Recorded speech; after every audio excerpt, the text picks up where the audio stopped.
ইদানিং একজন বাউল সম্রাট, কি নাম? আবুল সরকার।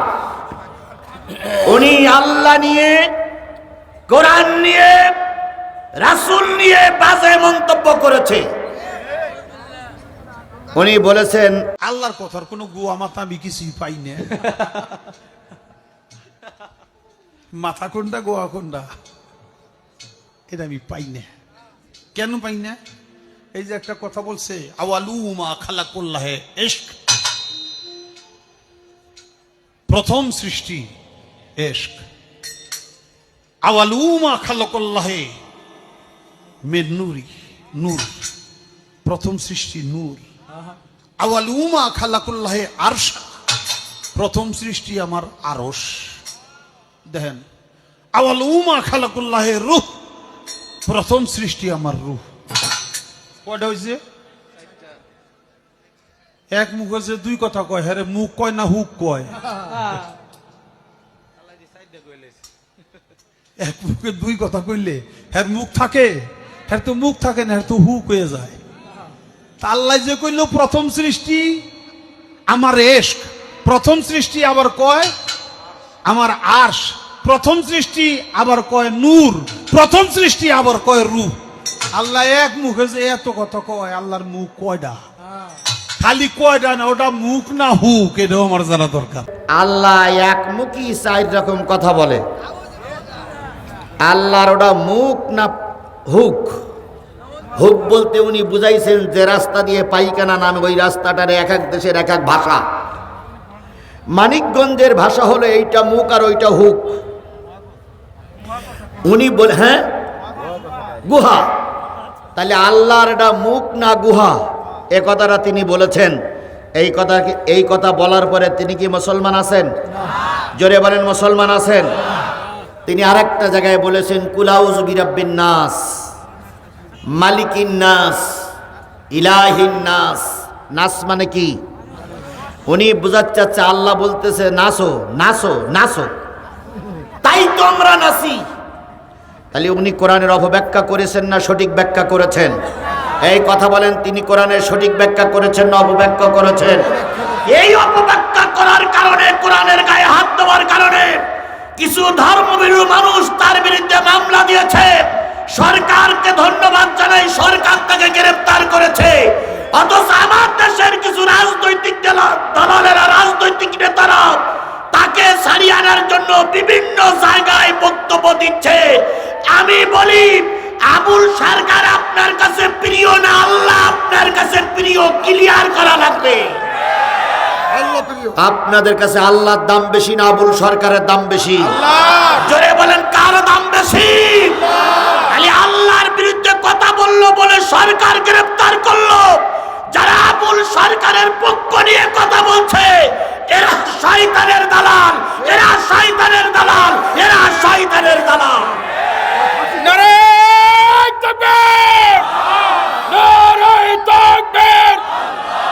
আল কোরআনের আলোক, আল হাদিসের আলোক, ভণ্ড বাউলের আস্তানা ভেঙে দাও, ঘুরিয়ে দাও।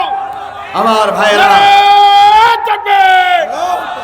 যেই দেশে 5 লক্ষ মসজিদ থেকে সকালবেলা আজান হয়, যেই দেশে প্রতিদিন রাত্রিতে হাজার হাজার কোরআনের মাহফিল হয়, যেই দেশের আনাচে কানাচে গ্রামে গঞ্জে শহরে লক্ষ কোরআনের মাদ্রাসা থেকে আল্লাহর কোরআনের তেলাওয়াত বেশি আসে, সেই দেশে কোন নাস্তিকরা মাথা উঁচু করুক, এটা আমরা মেনে নিতে পারি না, মেনে নেওয়া হবে না। হয় নাস্তিকের পক্ষ নাও না আল্লাহর পক্ষ নাও, হয় নাস্তিকের পক্ষে নাও না আল্লাহর পক্ষে নাও। আমরা কি আল্লাহর পক্ষে না নাস্তিকের পক্ষে? জোরে বলেন, আল্লাহর পক্ষে না নাস্তিকের পক্ষে? বাউল গান তো অনেকেই আমরা নিজেরাও গাই, বাউল গান আমরা অনেকেই নিজেরাই গাই, সেখানে না কোনো বিতর্ক হয় না। তুমি একজন বাউল সম্রাট হইছো বলে তুমি আল্লাহ নিয়ে মন্তব্য করবা আর আমরা আঙুল চষবো, এটা আওয়ামী লীগের সরকার না, এটা ডক্টর মোহাম্মদ ইউনূসীর সরকার, এটা বিএনপি জামাতের আমল চলছে। এখানে সবাই কোরআনের পক্ষের লোক, এখানে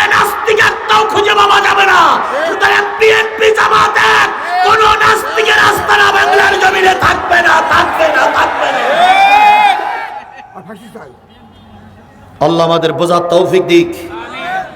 তাহলে এখানে আমরা শুনতে এসেছি কি? জোরে বলেন।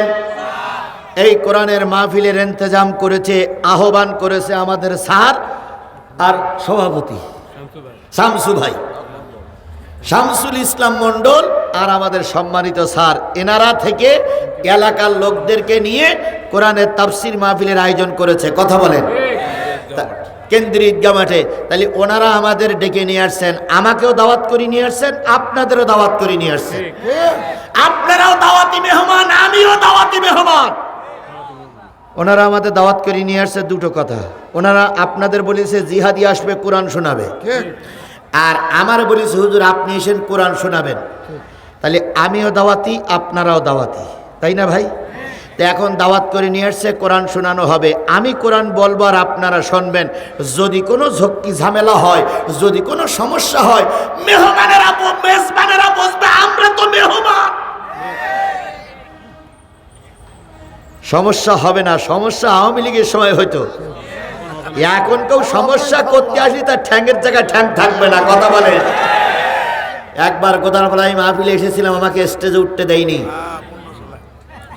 সেই সোনার ছেলেরা সব পালিয়ে গেছে, আমরা যারা ছিলাম তারাই আছি, তারাই থাকবো ইনশাআল্লাহ। তাহলে ওনারা দাওয়াত করে নিয়ে আসছেন, আমি কোরআন বলবো, আপনারা শুনবেন। 2 নম্বর, আমি সূরা আল ইমরানের থেকে 2টা আয়াত তেলাওয়াত করেছি। 2টা আয়াতের পরে ভিত্তি করে কথা হবে। যদি কেউ মনে করেন হুজুর এই আয়াত দুটো এখানে আলোচনা না করাই ভালো, তাহলে দয়া করে তারা যেন এই 2টা আয়াত কোরআন শরীফ থেকে তুলে দেয়। কোরআন শরীফই থাকবে আর আমরা আলোচনা করতে পারবো না, এটা হতে পারে না। কথা বলেন, কথা বলেন, কথা বলেন। 3 নাম্বার, আমি আলোচনা করছি, আমার ভুল হতেই পারে। ভুল হওয়াটা অস্বাভাবিক নয়, ভুল হতে পারে। তাহলে আমার যদি ভুল হয় তো ভুল ধরবে কারা? এই কথা বলেন, ভুল ধরবে কারা? আলেমেরা। এখন আলেমদের ভুল আলেমে ধরে না, এখন আলেমদের ভুল ধরতেছে জালেমেরা। আমার ভাষায় বলি, এখন আর গাই গরুতে দুধ দেয় না, এখন দুধ দেশে সব এড়িয়ে গরুতে। যদি বলেন হুজুর কেমন? ও ভাই, এখন আলেমদের ভুল আলেমে ধরেন, এখন আলেমদের ভুল ধরে বেড়াচ্ছে জালেমেরা। দেখবেন কালকে সকালবেলা অনেক সমালোচনা হবে। যারা কুলু আল্লাহ সূরা পড়তে পারে না তারাই সমালোচনা করবে, কিন্তু যারা কোরআন হাদিস পড়তে পারে তারা নিঃসন্দেহ বুঝবে যে হুজুর সঠিক কথাটাই বলেছে। সুতরাং আমরা এখন কোরআনের সূরা আল ইমরানের 2টা আয়াতের পরে ভিত্তি করে কথা বলবো। আমাকে ফেলাই রেখে চলে যাবেন কারা কারা? হাত তোলেন তো।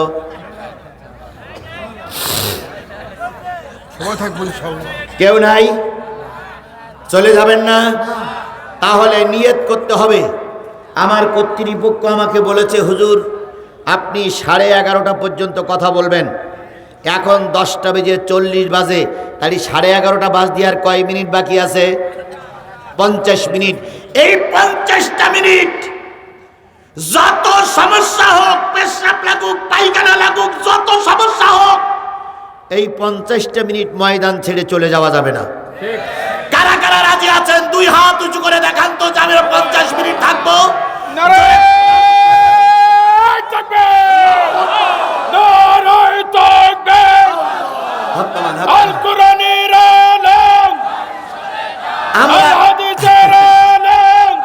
আচ্ছা, আমরা শেষ পর্যন্ত থাকার জন্য চেষ্টা করব ইনশাআল্লাহ।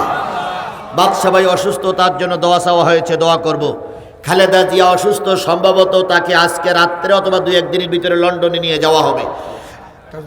আল্লাহ তার জন্য আমরা দোয়া করব। তারেক জিয়া দেশে ফিরে আসতে পারছে না, তার জন্য আমরা দোয়া করব।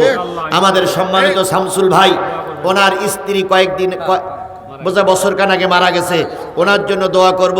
আমার প্রাণের অতি প্রিয় মানুষ, আমার দীর্ঘদিনের বন্ধুত্ব জীবনের বন্ধু হাফেজ রাশিদীর আব্বা, এই এলাকার কাজী জনাব মাওলানা আবুল বাশার, উনি অসুস্থ, পায়ে আহত হয়ে দীর্ঘদিন বিছানায় শুয়ে আছে। আমি যখন থেকে শুনেছি তখন থেকে দোয়া করছি। আজকে বিছানায় থাকার জন্য অনুরোধ করেছিলাম, কিন্তু কোরআনের টান আর জিহাদি ভাইয়ের মহব্বতে তিনি থাকতে পারেননি, চলে এসেছেন। আল্লাহ তাকে সাপায় আজেলা কামেলা দান করুক। আমার শ্রদ্ধেয় স্যার স্যারের সঙ্গে আমি অল্পক্ষণ মিশে যা বুঝেছি, তিনি একজন হকপন্থী মানুষ। আল্লাহ তার এবং তার পরিবারের পরে রহমত নাজিল করুক। আপনাদের সকলের জন্য আমি মোসাফের দোয়া করব। আমার প্রিয় সামাদ ভাই আছেন, রংপুর আবু সাইদের জন্য হবে, সকলের জন্য দোয়া হবে, আবু সাইদের জন্য দোয়া হবে। আপনারা কি শেষ পর্যন্ত থাকবেন তো ইনশাল্লাহ? থাকবেন তো ইনশাল্লাহ? থাকবেন তো ইনশাল্লাহ? আল্লাহ আমাদের কবুল করুক, আল্লাহ আমাদের কবুল করুক, আল্লাহ আমাদের কবুল করুক। আমি ছোট্ট একটুখানি ব্রেক দেবো, ছোট্ট সামান্য 2 মিনিট। সেটা হলো এই যে বিশাল তাফসির মাহফিল, ঈদগাহ মাঠের মাহফিল, ঈদগার উন্নয়ন কল্পে নাই। এই কোরআনের মাহফিলটা করতে যেই কি কম খরচ হয়েছে বলে মনে হয় ভাই? প্রায় 1-2 লাখ টাকা খরচ হয়ে গেছে। আমরা যদি 50টা টাকা 20টা টাকা এনাদের সাহায্য করি, তাহলে বাজারে আগামী বছর আবার মাহফিল চলবে। আর যদি আমরা মাহরুম করি, সামনের বছর মাহফিল চলবে না। আমি অনেকক্ষণ ধরে মারা হবার কোনো কালেকশন নেব না, শুধু পকেটে হাত দেন, টাকাগুলো বের করে রাখেন, লোকেরা যাবে শুধু হাতে দিবেন। এর ভিতরে যদি কেউ বড় অঙ্কের টাকা আমার হাতে দেন, দয়া করে আমার হাতে দিবেন। এতটুক সময় কোনো লোক উঠবেন না, সবাই একটু পকেটে হাত দেন তো। আমি হাত দিচ্ছি, সবাই হাত দেন, যা যা আছে, 10 টাকা 20 টাকা 50 100 200 500 1000 2000 5000 10000 20000 50000 যা যা আছে, সবাই একটু পকেটে হাত দেন, সবাই হাত দেন, সবাই হাত দেন। আর আপনারা যারা মঞ্চে আছেন তারা একটু হাত দেন তো। স্যার একটু হাত, কুতুব ভাই স্যার দেন, সবাই মিলে পকেটে হাত দেন, সবাই মিলে পকেটে হাত দেন। ঠিক আছে, ঠিক আছে, ঠিক আছে, ঠিক আছে, দেন। স্যারও দেশে, জি দেন। আমার কুদ্দুস ভাই আসছে। এইবার সবাই ওঠে কানে, কোন লোক উঠলো কানে, রাখি ঈদগার শত্রু। যান তাড়াতাড়ি, তাড়াতাড়ি ভিতরে যান ভাই, দেন দেন দেন। আল্লাহু আকবার কবিরা, আল্লাহ কবুল করুক। জি, আমাদের পক্ষ থেকে দিয়েছি 10 টাকা 20 টাকা 50 100 200 500। জি শামসুল ভাই 500 টাকা, 10 টাকা 20 টাকা 50 100 200 500 1000 2000 5000 10000 যে যা পারেন। যদি কেউ বড় অঙ্কের দিচ্ছেন আমার কাছে দেবেন। মা বোনেরা বসেছেন, সেখান থেকেও কিছু টাকা দিবেন। কেউ যেন মাহরুম না হয়, কেউ যেন মাহরুম না হয়। সকলে তাড়াতাড়ি দেন, একটু জিকির করেন সুবহানাল্লাহ।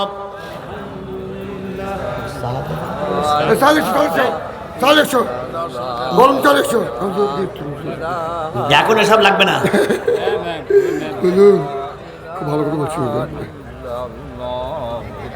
সুবহানাল্লাহ, তাড়াতাড়ি তাড়াতাড়ি ভাই, তাড়াতাড়ি।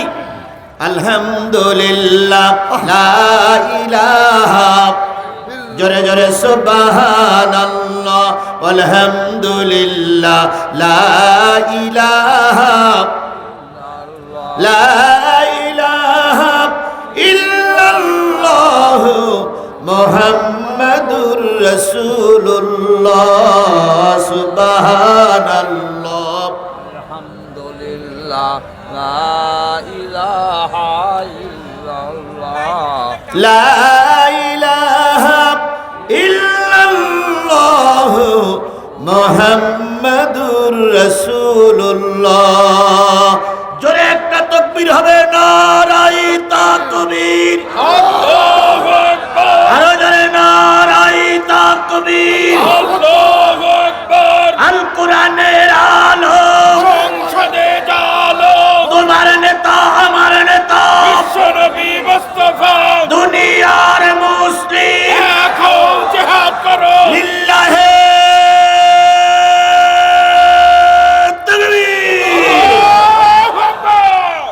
কোন সূরা?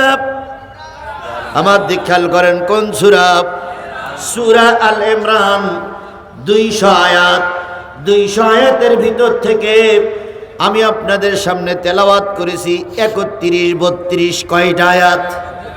এই জোরে বলেন কয়টা আয়াত? আল্লাহ বলতেছেন, কুল ইন কুনতুম তুহিব্বুনাল্লাহা ফাত্তাবিউনি ইউহিব্বুকুমুল্লাহ।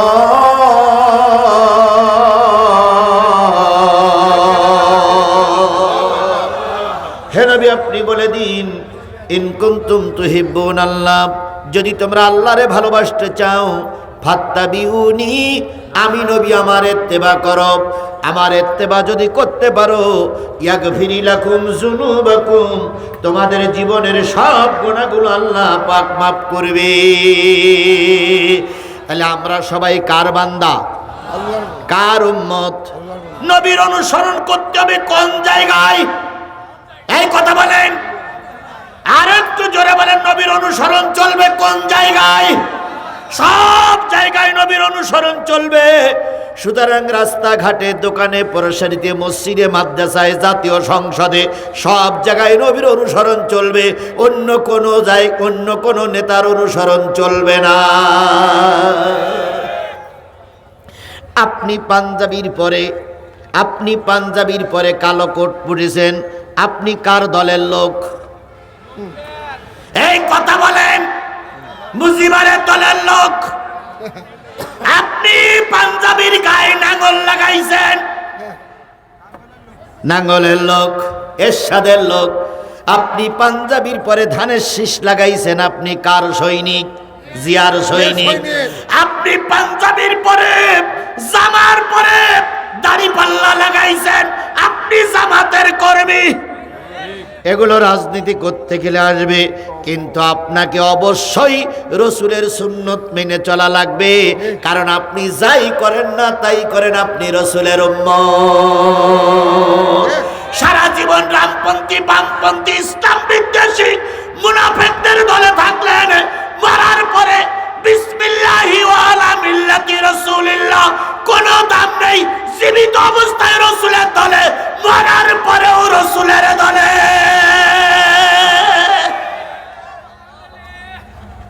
জীবিত অবস্থায় রসুলই সহ্য করতে পারে না, আর মরার পরে বিসমিল্লাহি ওয়া আলা মিল্লাতি রাসূলিল্লাহ। তোমার মতন মরা লাশ নিয়ে রসুলের লাভটা কি? সুতরাং সকল জায়গায় অনুকরণ হবে আল্লাহ এবং রসুলের। কথা বলেন, কথা বলেন, কথা বলেন। যেখানে আল্লাহ নাই, যেখানে রসুল নাই, সেখানে যত বড় ভালো কাজ হোক আমরা নাই। আর যদি আল্লাহ থাকার কারণে, রাসূল থাকার কারণে, ইসলাম থাকার কারণে যদি না খেয়ে থাকতে হয়, থাকতে রাজি। যদি জেলে যেতে হয়, জেলে যেতে রাজি। আল্লাহ রাসূলের বিধান বাস্তবায়ন করার জন্য যদি রাজপথে রক্ত দিতে হয়, তবুও দিতে রাজি।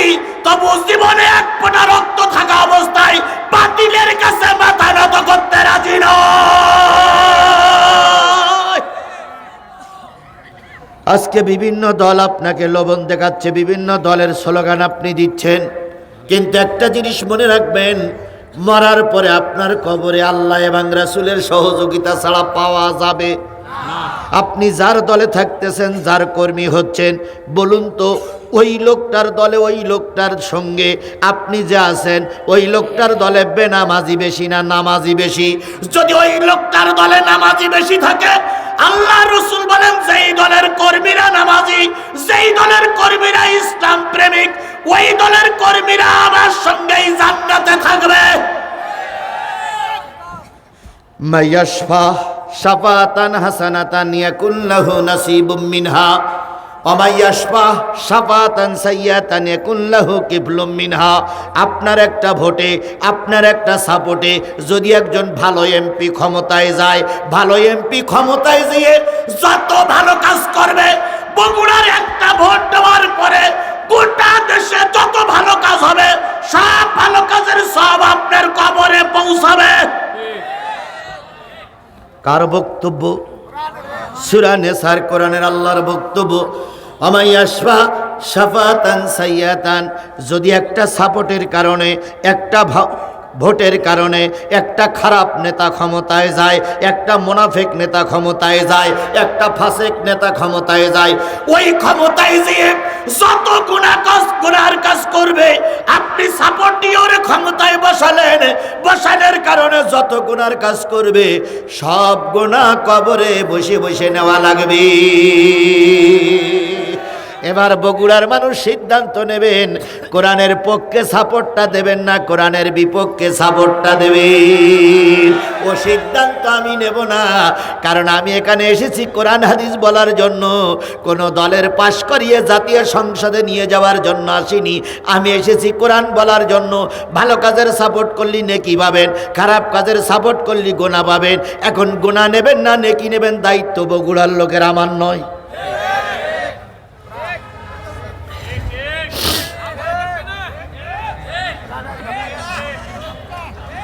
আপনি বললিও ঠিক, না বললিও ঠিক, আল্লাহর কথাই ঠিক, আপনার কথা ভেজাল।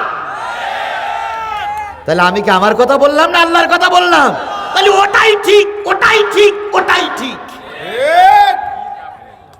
মান তাশাব্বা বিকাউমিন ফাহুয়া মিনহু। বাংলাদেশে বহুত দল আছে। আওয়ামী লীগ একটা দল, বিএনপি একটা দল, জামাত ইসলাম একটা দল, নাঙ্গল মার্কা একটা দল, তারপরে গোলাপ ফুল একটা দল, হাত পাকায় একটা দল। আল্লাহর রসুল বলেন মান তাশাব্বা বিকৌমিন ফাহুয়া মিনহু। যেই জাতিরে ভোট দেবা, যেই দলের সাপোর্ট করবা, যেই দলের অফিসে বসে চা খাবা, যেই দলের নেতার পক্ষে মিছিল করবা, যেই দলের নেতার পোস্টার মারবা, যেই দলের নেতার অফিসে বসে চা খাবা, ওই দলের সঙ্গে হয় জান্নাত নাই জাহান্নাম, হয় জাহান্নাম নাই জান্নাত। আলেমরা আছেন এখানে। মান তাশাব্বা কওমিন, কওমুন মানে হলো দল, কওমুন মানে হলো গোষ্ঠী, কওমুন মানে হলো গোত্র। মান তাশাব্বা বিকওমিন, যেই গোত্র, যেই জাতি, যেই দলের সঙ্গে ওঠা বসা করবা, কিয়ামতের দিন ওই গোত্র, ওই দলের সঙ্গে হয় জাহান্নাম নাই জান্নাত। এরপরও কিছু লোক বলে হুজুর কি বললেন তা বুঝতে পারলাম না। তাহলে তুমি যদি বিয়ে না করে থাকো তার বিয়ে করার দরকার নেই, কারণ এত স্পষ্ট ভাষা যখন তুমি বুঝতে পারোনি তখন তুমি বিয়ে করলে ছেলে মেয়ে হওয়ার সম্ভাবনা তোমার নেই, এই জন্য তোমার বিয়ে করারও দরকার নেই।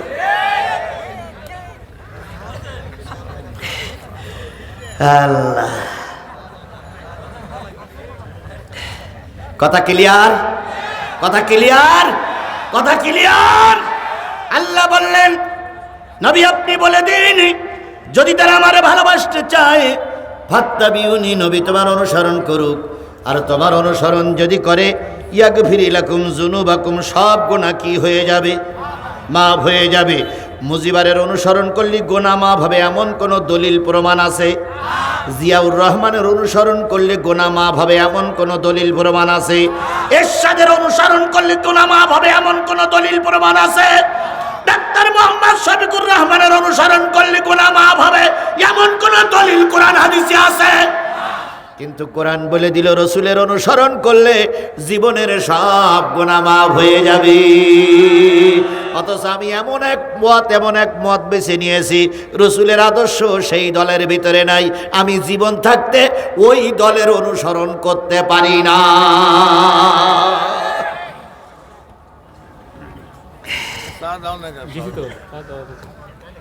ভাই চা দিলেও যা, না দিলেও তাই। আল্লাহ সব হুজুররা দোয়া করে যে জিহাদি এই চেল্লাই পারে কি করে। আমি যেই চিল্লাই 2 ঘন্টায় 1 লাগার চিল্লাই, তারপরে আল্লাহ পাক আমারে হেফাজত করে রাখে। আর 2-1 বক্তা 15 মিনিট ওয়াজ করতে পারলে না চিত হয়ে পড়ে, কিন্তু আল্লাহ পাক আমাকে হেফাজত করে দিয়েছে। আলহামদুলিল্লাহ, আলহামদুলিল্লাহ, আলহামদুলিল্লাহ। আমার ভাইয়েরা, আওয়ামী লীগের সময় যখন ওরা ক্ষমতায় ছিল কত যে পালিয়ে যেতে হয়েছে তার কোনো খোঁজ খবর নাই। আমার রাশিদুল, আমার স্নেহশীষ সন্তানের মতন আমার সামাদ ভাই বসে আছেন, তার আর একটা ভাই আছে আব্দুল মমিন মনে হয়, মমিন, এভাবে করে যে কুদ্দুস ভাই, তারপরে ওই যে বাসার ভাই, এরা আমার সব সাথে সঙ্গী থাকতেন। এমন সময় এসেছে মোনাজাত করতে করতে একটুখানি হাফ মোনাজাত হয়েছে, লাইট নিভাই দিতে হয়েছে, জামা টুপি খুলে গেঞ্জি গায়ে দিয়ে পড়ে দৌড়।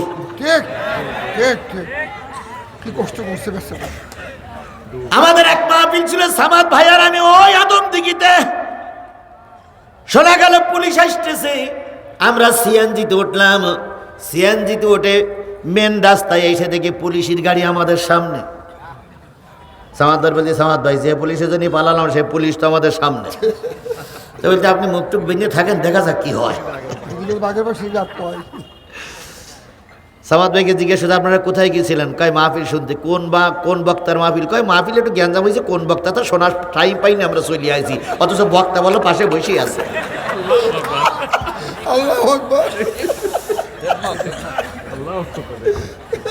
এরকম অবস্থা আমাদের পার করা লেগেছে না লাগেনি?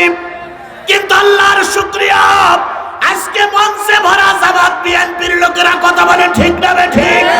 17 বছর আন্দোলন করে ফিরাউনের বাচ্চা থেকে তাড়িয়েছি, এখন আমরা ভাই ভাই, আমাদের ভিতরে কোনো শত্রুতা না।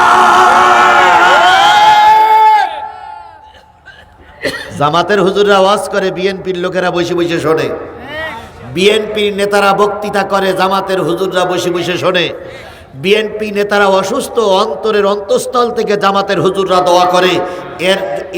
এর নাম হলো আমরা ভাই ভাই। কথা বলেন, কথা বলেন, কথা বলেন। আবারও যদি দুই ভাইকে রাস্তায় নামতে হয়, আবারও যদি জামাত বিএনপিকে একজোট হয়ে রাস্তায় নামতে হয়, নামতে রাজি। তবুও বাংলার জমিনে ফিরাউনের বাচ্চা শেখ হাসিনার আসতে দেওয়া হবে না, হবে না, হবে না। শেখ হাসিনার আর বাংলার জমিনে আসতে দেওয়া। আমি প্রায় মাহফিলে বলতাম, শেখ হাসিনা আপনি চলে যাবেন, ট্রাইব্যুনালটা যেন বন্ধ করেন না। কারণ যে ট্রাইব্যুনালে সালাউদ্দিন কাদের চৌধুরীর বিচার হয়েছে, যে ট্রাইব্যুনাল আল্লামা সাঈদীর বিচার হয়েছে, যে ট্রাইব্যুনালে মতিউর রহমান নেজামীর বিচার হয়েছে, ওই ট্রাইব্যুনালে শেখ হাসিনার বিচার করে ফাঁসিতে ঝুলানো হবে।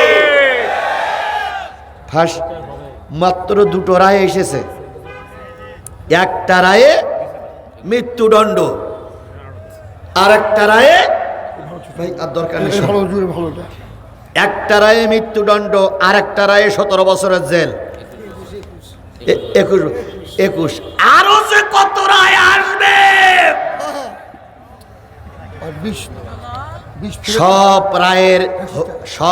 রায়ের হাসি চাই। সব রায়ের কার্যকারিতা আমরা দেশের মানুষ দেখতে চাই। কথা বলেন, কথা বলেন, কথা বলেন। কারণ ওকে মাফ করে দিলে শয়তানকে মাফ করে দেওয়া হবে। আমার মনে হয় শয়তানের মনে একটু দয়া ছিল, এর মনে সে দয়াও ছিল না। ফেরাউন অত্যাচার করেছে কিন্তু এত মানুষ ফেরাউন মারেনি। ফেরাউন অত্যাচার করেছে কিন্তু এত নিষ্ঠুর হয়নি। যে নিষ্ঠুর এই ফেরাউনের বাচ্চা হয়েছিল। কাছে ঘর করছিল। ম্যাডাম খালেদা জিয়ার বাসস্থান থেকে বের করেছিল এই পেতনির বাচ্চা। তিনি শহীদ প্রেসিডেন্ট জিয়াউর রহমান, স্বাধীনতার ঘোষকের স্ত্রী। কথা বলেন, কথা বলেন, কথা বলেন। এই ঘরটা তোমার বাপ দেয়নি, তোমার 14 গোষ্ঠী দেয়নি। তিনি সেনাবাহিনীর প্রধান ছিলেন, দেশের প্রেসিডেন্ট ছিলেন, মুক্তিযোদ্ধার ঘোষক ছিলেন। তাই সরকার তাকে দয়া করে সেই ঘরটা দিয়েছিলেন। এরশাদের আমলে সেই ঘর থেকে কেউ বের করতে পারেনি। সরকার ছিল না, তবুও সেই ঘর থেকে কেউ বের করতে পারেনি। এই শেখ হাসিনা খালেদা জিয়ার ঘর থেকে বের করেছিল, আর আল্লাহ তাকে দেশ থেকে বের করে দিয়েছে, দেশ থেকে বের করে দিয়েছে, দেশ থেকে বের করে দিয়েছে। আমাদের ছেলেদের কবর দিতে দেওনি, আর আল্লাহর কসম বাংলার জমিনে 1 ইঞ্চি মাটি তোমার কবর দেওয়ার জন্য দেওয়া হবে না। হয়তো মরে গেলে ভারত সরকার তোমার ওই শ্মশান ঘাটে নিয়ে উলুলুলুলু হু, উলুলুলুলু হু, উলুলুলুলু হু। আর 14 গাড়ি পড়ছিস হুজুর। সুতরাং ভালো হয়ে যাও, ভালো হতে পয়সা লাগে না। এই জন্য রাসূলের অনুসরণ করলে জীবনের সব গুনাহ কি? তাহলে আজকের থেকে টার্গেট নিতে হবে। খাইলাম কি না খাইলাম, দেশে ক্ষতি হইল কি উপকার হইল, এটা আমার জানার বিষয় নয়, আমার জানার বিষয় 54 বছর পরে একটা সুযোগ আমরা পেয়েছি। এই সুযোগকে কাজে লাগিয়ে আমরা কোরআনকে কাঙ্ক্ষিত জায়গায় নিয়ে যাব। কোরআনকে সর্বোচ্চ, কোরআনকে সর্বোত্তম, কোরআনকে সর্বোচ্চ জায়গায় রেখে দিতে হবে। সবচেয়ে ভালো জায়গায় কোরআন নিয়ে যেতে হবে। কারা কারা কোরআনের সম্মানে কোরআনকে সর্বোচ্চ জায়গায় নিয়ে যেতে রাজি আছেন? 2 হাত উঁচু করে আল্লাহরে দেখান। নারায়ে তাকবীর, নারায়ে তাকবীর। আল কোরআনের আলেম, হত্তমান আল হাদিসের আলেম, ভাই কোরআন হাদিসের শোনেন। আলেম। নারায়ে তাকবীর। ভাই, বাংলাদেশে এখন দুটো দল, বিএনপি জামাত, জামাত বিএনপি। কথা বলেন। বিএনপি ক্ষমতায় গেলে জামাত হবে বিরোধী দল, জামাত ক্ষমতায় গেলে বিএনপি হবে বিরোধী দল। আমরা চাই বিএনপি হোক আর জামাত, আল্লাহ যারে কবুল করে তারাই ক্ষমতায় যাক। এখানে আমাদের কোনো দলাদলি নেই। তা তাই যদি না থাকে তাহলে একজনের পোস্টার আর একজন ছিটতেছেন কেন ভাই? কেন ছিটতেছেন আমি এটা বুঝি না তো। পোস্টার সেটলেন দেলের গায়ে, অন্তরের পোস্টার কি করে ছেড়বেন আপনি? আমার ছেলেরা রাস্তায় একটা দাড়ি পাল্লা টানাইছে, দাড়ি পাল্লাটা আপনি ছিঁড়ে দিলেন। কিংবা বিএনপির ভাইরা বিরাট একটা ধানের শীষ টানাইছে, ধানের শীষটা আপনি ছিঁড়ে দিলেন। আচ্ছা, এই দেয়ালের গায়ের পোস্টার ছেড়লেন, ওই বিএনপির কর্মীর অন্তরে যে ধানের শীষ আছে ওটা আপনি ছেড়বেন কি করে? আপনি দাড়ি পাল্লা ছিঁড়ে দিলেন, অন্তরে যে দাড়ি পাল্লা ঢুকেছে ও দাড়ি পাল্লা আপনি কি করে ছেড়বেন? সুতরাং আমরা ভাই ভাই কেউ কারোর পোস্টার ছেড়া তলে নাই। তাহলে স্লোগান হবে বিএনপি জামাত ভাই ভাই, পোস্টার ছেড়া দলে নাই। পারবেন তো? পারবেন তো? তাহলে স্লোগান হবে বিএনপি জামাত ভাই ভাই, পোস্টার ছেড়া তালে নাই। বিএনপি জামাত ভাই ভাই, ব্যানার ছেড়া তালে নাই। বিএনপি জামাত ভাই ভাই, ব্যানার ছেড়া তালে নাই। আচ্ছা, আপনারা যে বলছেন ঠিক বলছেন। আচ্ছা, আমি জিহাদি বেঠিকটা বললাম কবে?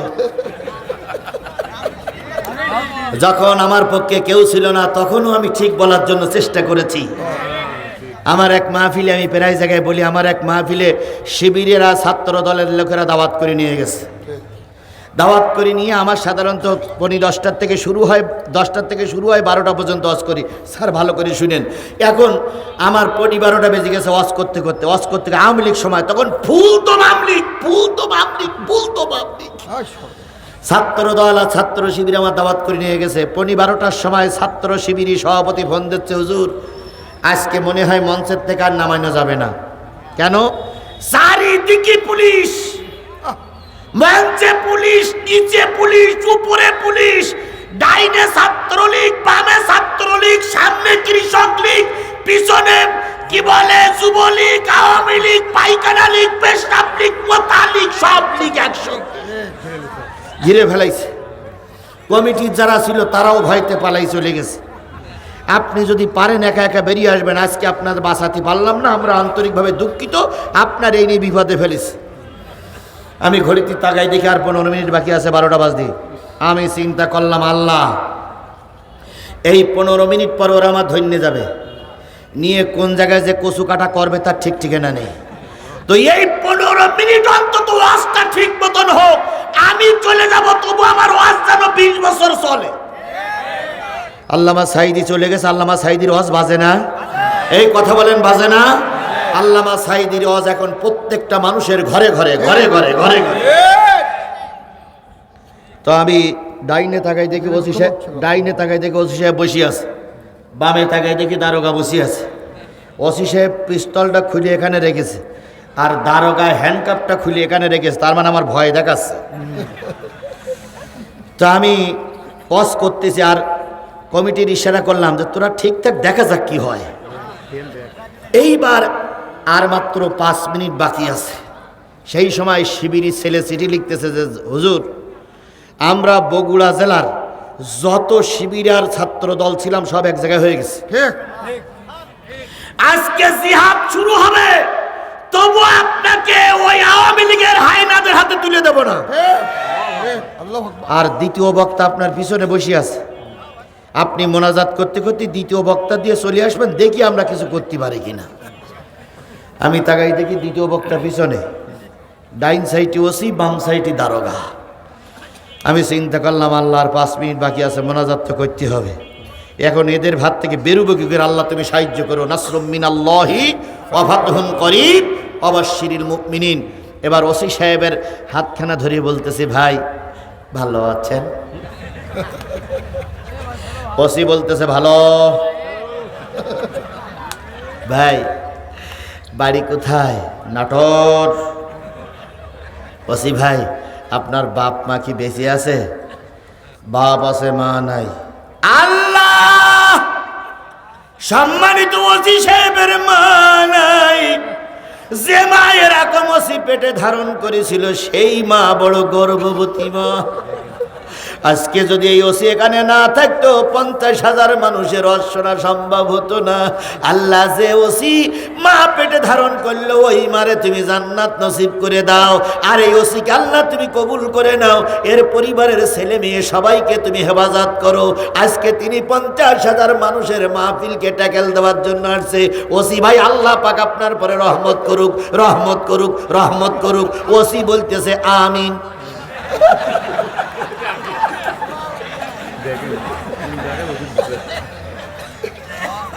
বাম পাশে দারোগা, এবার দারোগারে বলতেছি ভাই কেমন আছেন? আলহামদুলিল্লাহ। বাড়ি কোথায়? রংপুর। রংপুর কোথায়? পীরগাছা। পীরগাছা, পীরগাছা। আল্লাহ, এই পীরগাছা আমি কতবার মাহফিল করেছি, পীরগাছার লোকগুলো খুবই ভালো। ভাই আপনার বাপ মা? তখন বলতে হুজুর আমার বাপও নেই মাও নেই। আল্লাহ, যদি এতিম কেউ দেখতে চাই দারোগার দিকে তাকাক, কারণ ওনার মাও নাই বাপ নাই, উনি হলেন প্রকৃত এতিম। আয় আল্লাহ, দারোগা রাকিবুল ভাই সে ছিল রাকিবুল আপনার বগুড়ায় থাকতো। আল্লাহ রাকিবুল দারোগার ভাইয়ের জীবনের গুনাহগুলো মাফ করে দাও, তার বাপ মারে জান্নাতে দাও। জান্নাতের উপরে যদি কোনো ভালো জায়গা থাকে সে জায়গায় আল্লাহ দাও, তবু যেন তার বাপ মা জাহান্নামে না যায়। রাকিবুল কয় আমিন আমিন। ও ভাই দুটোরে বশ করে নিয়ে আইছি না একটু ভাই, কারণ আমার তো বেরোতেই হবে। জনগণ যতই তকবীর দিয়ে দুইবার গুলি করলে কাগের মতন চলে যাবে, তা মানে ফিরিয়ে তাকাবে না। তাহলে আমার তো একটু হেকমত করে বেরোতে হবে ভাই।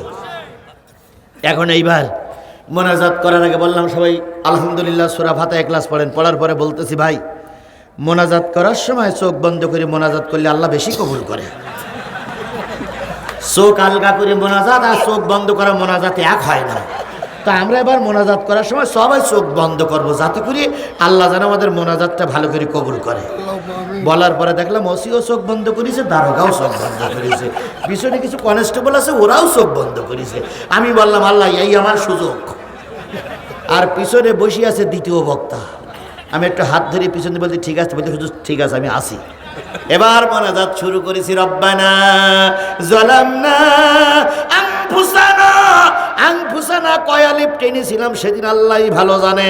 আনফুসানা টানতেছি আর পিছনের দ্বিতীয় বক্তার বলতেছি তুই এই জায়গায় আয়, আমারে পালানোর সুযোগ দে।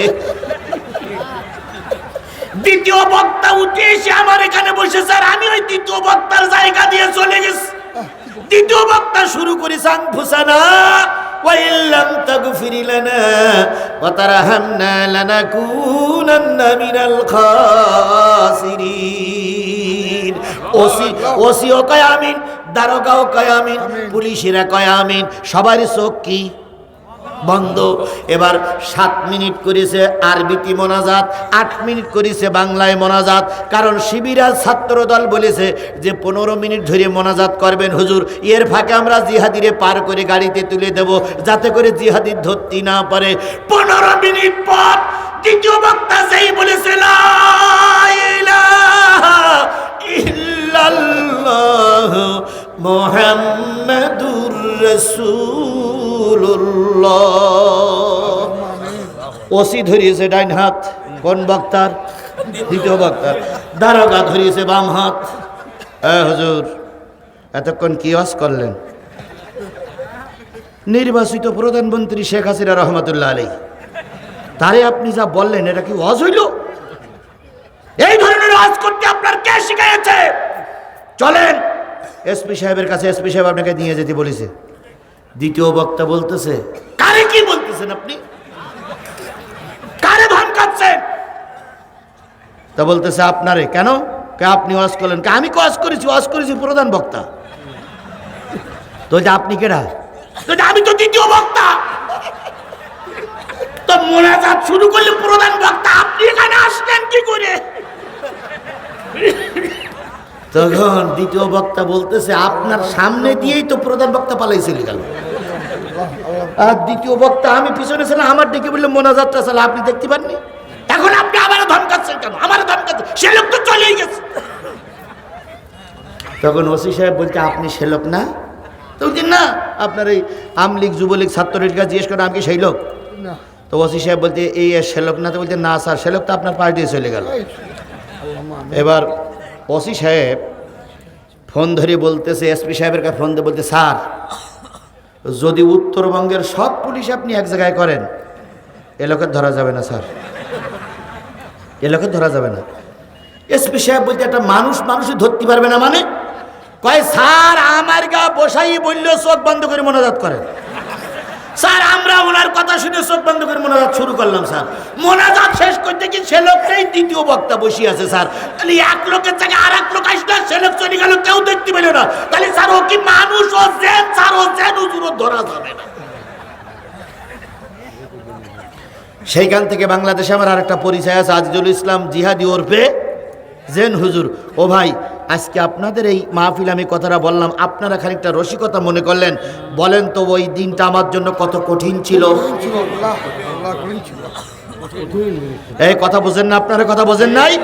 ওই দিনটা আমার জীবনের কত কঠিন ছিল। যদি ওরা সেদিন আমাকে উঠাই নিয়ে যেতে পারত কি অবস্থা হতো আমার? বলেন কি অবস্থা হতো? সেই দিন পার করে আল্লাহ এই পর্যন্ত নিয়ে এসেছে। এখন ভয়ের কোনো প্রশ্নই ওঠে না, কারণ সামনে আমার লোক, পিছনে আমার লোক, ডাইনে আমার লোক, বামে আমার লোক। এখন বাধা দিলে তারে মানুষ জীবন্ত কবর দেবে। তবু কোরআনের বাধা কেউ মেনে নেবে না, নেবে না, নেবে না। সুতরাং সেই দিনটা যখন আল্লাহ আমাদের পার করে নিয়ে আসার তৌফিক দান করেছে, এখন আর ভয় পাওয়ার কোনো সুযোগ নেই। বিএনপি ক্ষমতায় গেলি জামাত বিরোধী দল, জামাত ক্ষমতায় গেলি বিএনপি বিরোধী দল। আমরা সবাই ভাই ভাই, 17 বছর মামলা খাওয়া পার্টি। নিশ্চয়ই একজন আর একজনের সঙ্গে কোন্দল হবে না। আমার ভাইয়েরা, প্রথম আয়াত শেষ। কি 11:30 কি বেজে গেছে? তাহলে ওটা কেন? ওটা কেন? একটা লোক উঠবে না। বন্ধুগণ, আজকের কথা বলার সুযোগ হচ্ছে, আগামীতে সুযোগ নাও হতে পারে, সুযোগ নাও হতে পারে। 350-400 কিলোমিটার রাস্তায় চলতে হয়। হয়তো আল্লাহ পাক কোনোদিন অ্যাক্সিডেন্ট করে শোনা যাবে যে নাই। নুরুল ইসলাম কাসিমি, তিনি ছিলেন সাইদি সাহেবের ভাগ্নে নামে পরিচিত। তিনি কয়েকদিন আগে বিদায় হয়ে গেছে। কথা বলেন, কথা বলেন। তিনি ছিল সুললিত কণ্ঠের একজন বক্তা। আল্লাহ পাক তার জান্নাত নসিব করুক। তিনিও ময়দানে ছিলেন, তিনিও নাই।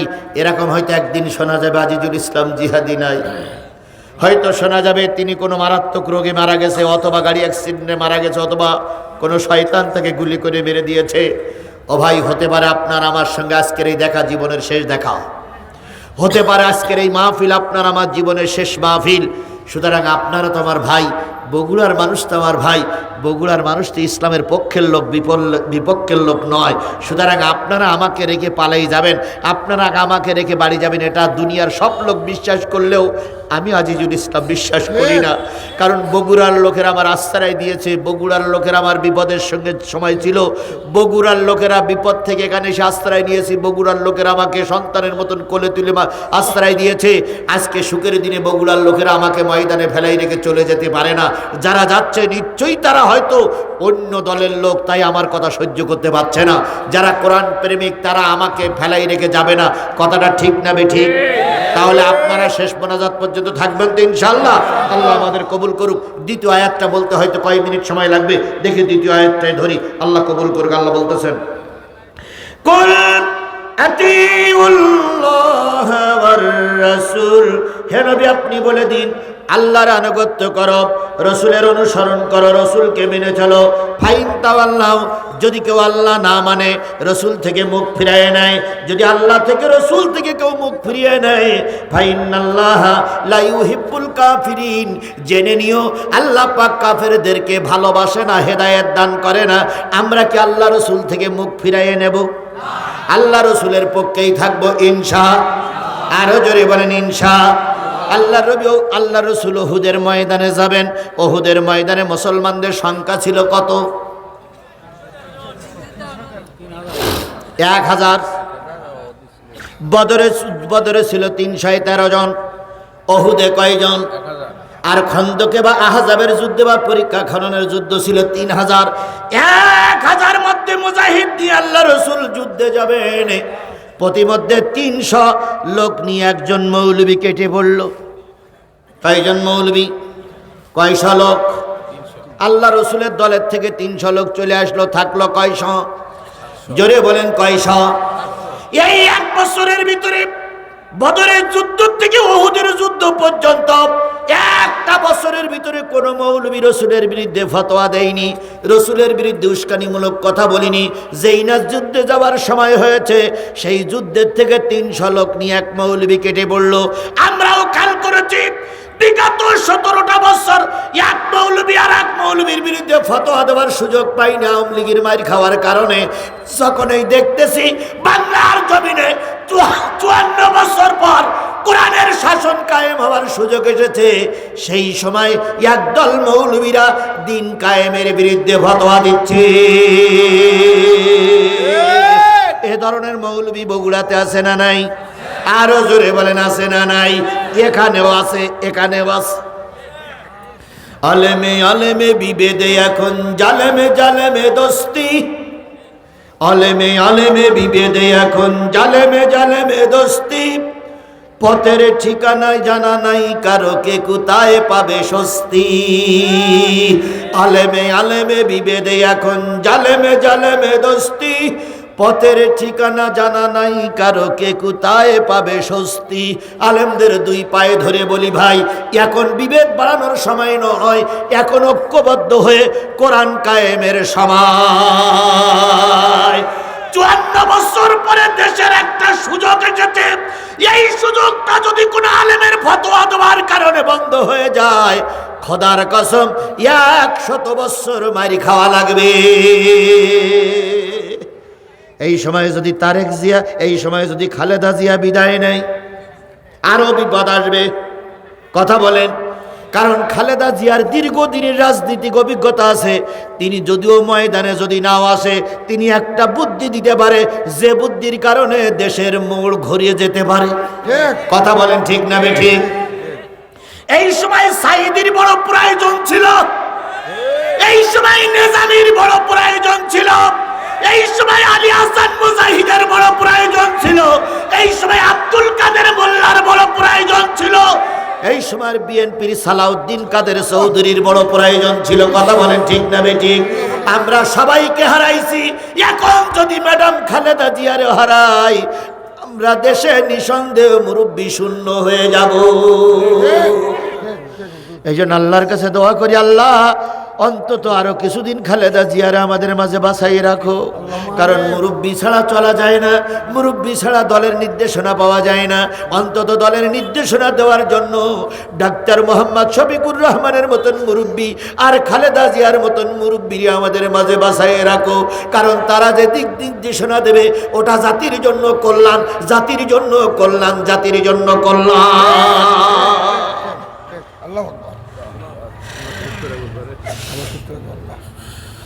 মুরব্বী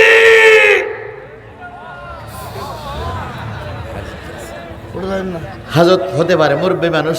জি, পিছন দিক তাকাইছে মানে আবার আসবে, আবার হবে তো দেখা। এ দেখা শেষ দেখা নয় তো। আমার ভাইয়েরা, আমার ভাইয়েরা, আল্লাহর নবী অহুদের যুদ্ধে যাবে কয়জন লোক নিয়ে? 1000। কয়জন নিয়ে কেটে পড়ল? 300। সাথে ভাই ভাই ভাই সাথে থাকলো কয়জন? 700। 700 লোক নিয়ে আল্লাহর নবী যুদ্ধে যাবেন। মনে বড় ব্যথা। যেমন দেখেন 18 কোটি মানুষ আমাদের দেশে আছে, একটা খালেদা জিয়া অসুস্থ, সবার মনে ব্যথা। এই কথা বলে সবার মনে ব্যথা না? জামাত ইসলামের মনে ব্যথা, বিএনপির রক্তক্ষরণ হচ্ছে, নেতাদের রক্তক্ষরণ হচ্ছে। আজকে শিবিরের সদ্য বিজয়ী ঢাকা বিশ্ববিদ্যালয়ের ভিপি সাদিক কাইম, তিনি এক প্রকার দোয়া করতে যেয়ে কেন্দ্রেই ফেলাইছে। ডাক্তার শফিকুর রহমান সাবেক শিবিরের সভাপতি, তিনি বাউফলের মানুষ, তিনি কথা বলতে যেয়ে কান্না জড়িত অবস্থায় বলতেছে, ভাইরে তোমরা খালেদা জিয়ার কতটুকু ভালোবাসা জানি না, কিন্তু খালেদা জিয়া আমার অন্তরের ভিতরে গেঁথে আছে। কারণ তিনি একবার একটা প্রতিযোগিতায় ফার্স্ট হয়েছিলেন, তাই খালেদা জিয়া তার গলায় একটা মেডেল পরাচ্ছিলেন। খালেদা জিয়ার সামনের থেকে যখন তিনি মেডেলটা নিচ্ছিলেন, তখন খালেদা জিয়া কানের কাছে মুখটা নিয়ে বলেছিলেন, কানে শফিকুর রহমান নাকি শফিকুল ইসলাম মাসুদ, তোমার বাড়ি কোথায়? তিনি শফিকুল ইসলাম মাসুদ বললেন, ম্যাডাম আমার বাড়ি বাউফলে। খালেদা জিয়া বলেছিলেন, তুমি অনেক দূর থেকে এসেছো, আমি দোয়া করি তুমি অনেক বড় হও, আমি দোয়া করি তুমি অনেক উপরে ওঠো, তুমি অনেক দূর থেকে এসেছো, তোমাকে অনেক দূরে যেতে হবে। শফিকুল ইসলাম মাসুদ গতকাল সেই কথাটা স্মরণ করে বলতেছে, আমার মুরব্বীদের ভিতরে খালেদা জিয়া ছিলেন একজন মুরব্বী, তিনি আমাকে অনুপ্রেরণা দিয়েছিলেন, শফিকুল ইসলাম তোমাকে অনেক উপরে উঠতে হবে। আমার আল্লাহ পাক আজকে এত উপরে নিয়ে আসছেন, তার মূলে হলো খালেদা জিয়ার দোয়া। 18 কোটি মানুষের ভিতরে অনেকেই মারা গেছে, সবাইকে মানুষ স্মরণ করে না, স্মরণ করে শহীদ প্রেসিডেন্ট জিয়াউর রহমানকে, স্মরণ করে আল্লামা সাঈদীকে, কথা বলেন ঠিক না বেঠিক, স্মরণ করে মতিউর রহমান নিজামীকে, স্মরণ করে আলী হাসান মোহাম্মদ মুজাহিদকে। সবাই কিংবদন্তি হতে পারে না, আল্লাহ পাক কিছু কিছু মানুষকে কিংবদন্তি নেতা বানায়। তার ভিতরে এখন আছে খালেদা জিয়া। ম্যাডাম কাল্লা সুস্থ করে দিক, ম্যাডাম কাল্লা সুস্থ করে দিক, ম্যাডাম কাল্লা সুস্থ করে আমাদের মাঝে আবার ফিরে আসার তৌফিক দান করুন। ভাই যার যা মনে চায় ভোট দেবেন, কিন্তু দেশটা তো আমাদের সবাই, দেশটা সবাই না ভাই। আপনার ভালো লাগতেছে গত বছর বিএনপিতে ভোট দিয়েছিলেন, এবার ভালো লাগতেছে দাড়ি পাল্লায় দেন। আপনার দাড়ি পাল্লায় ভালো লাগতেছিল, এখন বিএনপির ভালো লাগতেছে দেন, কিন্তু দেশের চাইতে এই সমস্ত নেতারা বড়, কারণ এরা যদি হারিয়ে যায় দেন চলবে কি করে, চলবে কি করে, চলবে কি করে? অবশ্যই চালানোর মালিক কে? আল্লাহ। কিন্তু এখন আমাদের সামনে তো এরকম দেখার দরকার।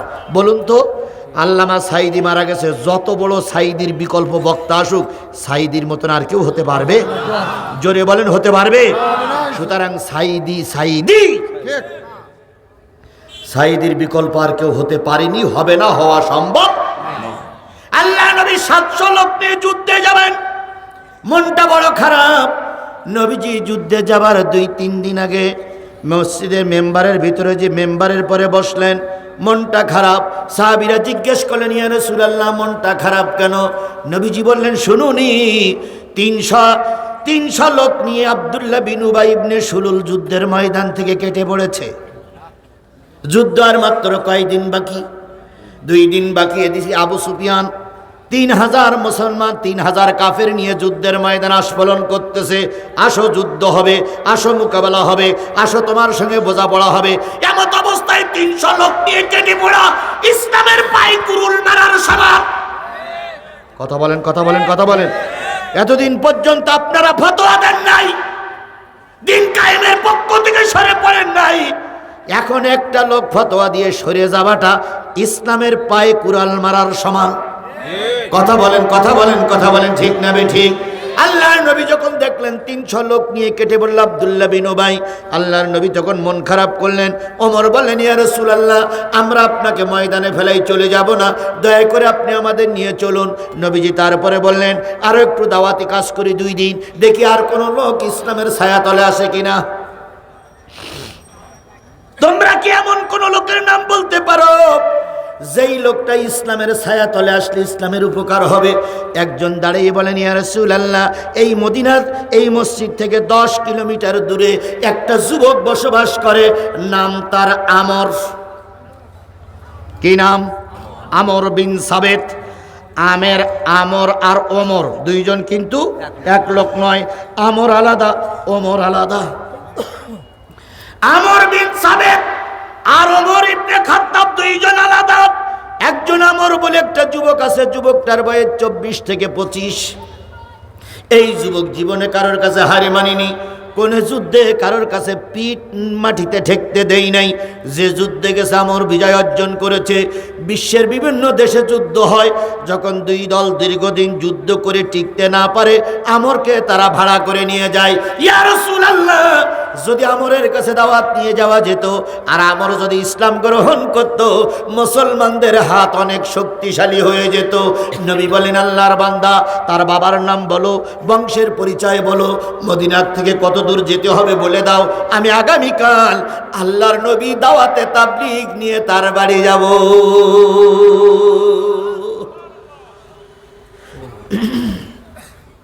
লোকটি পরিচয় দিলেন।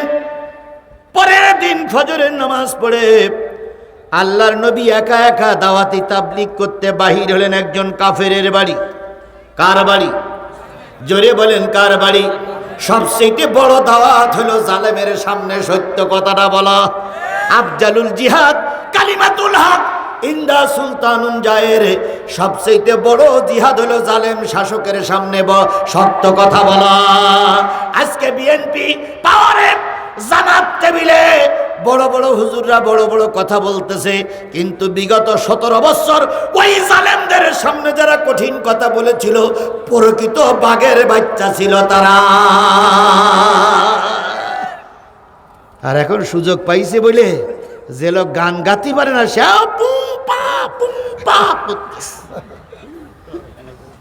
যে ব্যক্তি জীবনে একটা শক্ত কথা বলতো না সে ব্যক্তি এখন টেবিল উপরে এমন চলাচ্ছে, টেবিল বলতেছে বাবারে মারে, বক্তা 17 বছর ছিল কোথায়? দেখে শুনে মনে হয় ওই বক্তারা সব রাজমিস্ত্রি আর আমরা সব জোগাড়ি।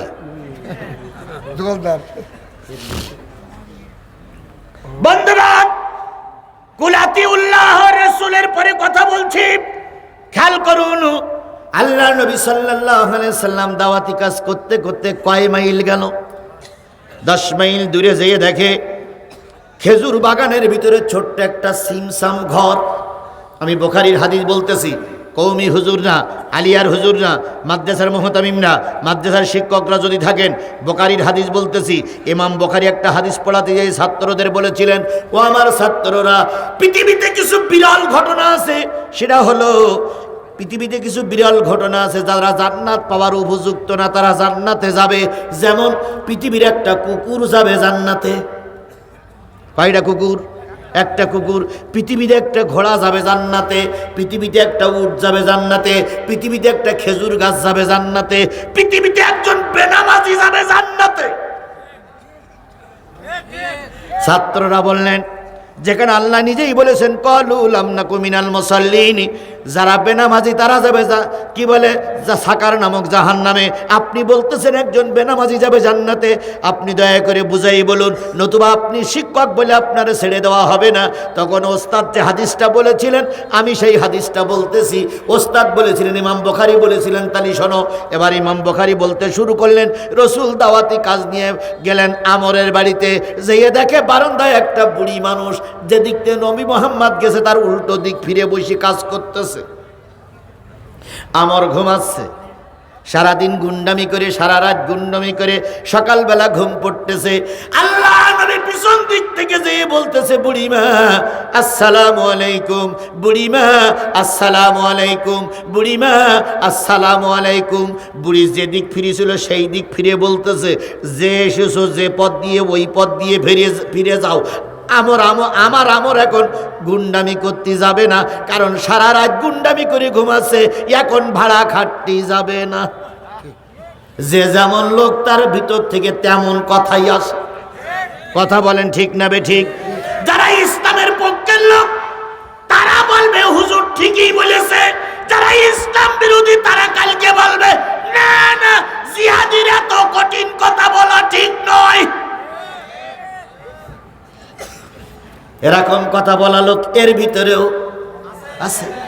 সুতরাং যে যেমন লোক সে সেইটাই মনে করে। যারা কোরআনের সৈনিক তাদের কাছে ঠিক আছে, যারা কোরআন বিরোধী তারাই দেখবেন বিভিন্ন সমালোচনা করবে। আমি তো এই দিয়ে বলি, যদি তুমি এতই ভালো বোঝো তাহলে হুজুর ভাড়া করে আনা দরকার কি? তুমি নিজে করো না কেন? কালকে দেখবেন গোদারপাড়া কিছু হুজুররা বলবে, কালকে একটা ওয়াজ হইল, এটা ওয়াজ হইল। এইবার যদি বলেন যে হুজুর তাহলে কাল আগামী বছর আপনি ওয়াজ করবেন, আমরা আর বাইরের হুজুর ফাও টাকা আনবো না, আপনি ওয়াজ করবেন, এই কুড়ি লোক হয়, তখন দেখবেন মুখটুক কাসু মাসু করি বলে আমি ও লাইনের লোক না। তাহলে এক একজনের লাইন আলাদা। কথা বলেন ঠিক না বেঠিক? ভ্যানওয়ালা বড় গাড়ি চালাতে পারে না, আবার বাসওয়ালা হেলিকপ্টার চালাতে পারে না, আবার যে হেলিকপ্টার চালায় সে কি বলে নদীর পাইলট হতে পারে না। এক একজনের দায়িত্ব এক এক রকম। লোকের কাটি দিও না, কাটি দিও না, কাটি দিও না। এতই যদি ভালো বোঝো তো এখানে এসে বলো না কেন?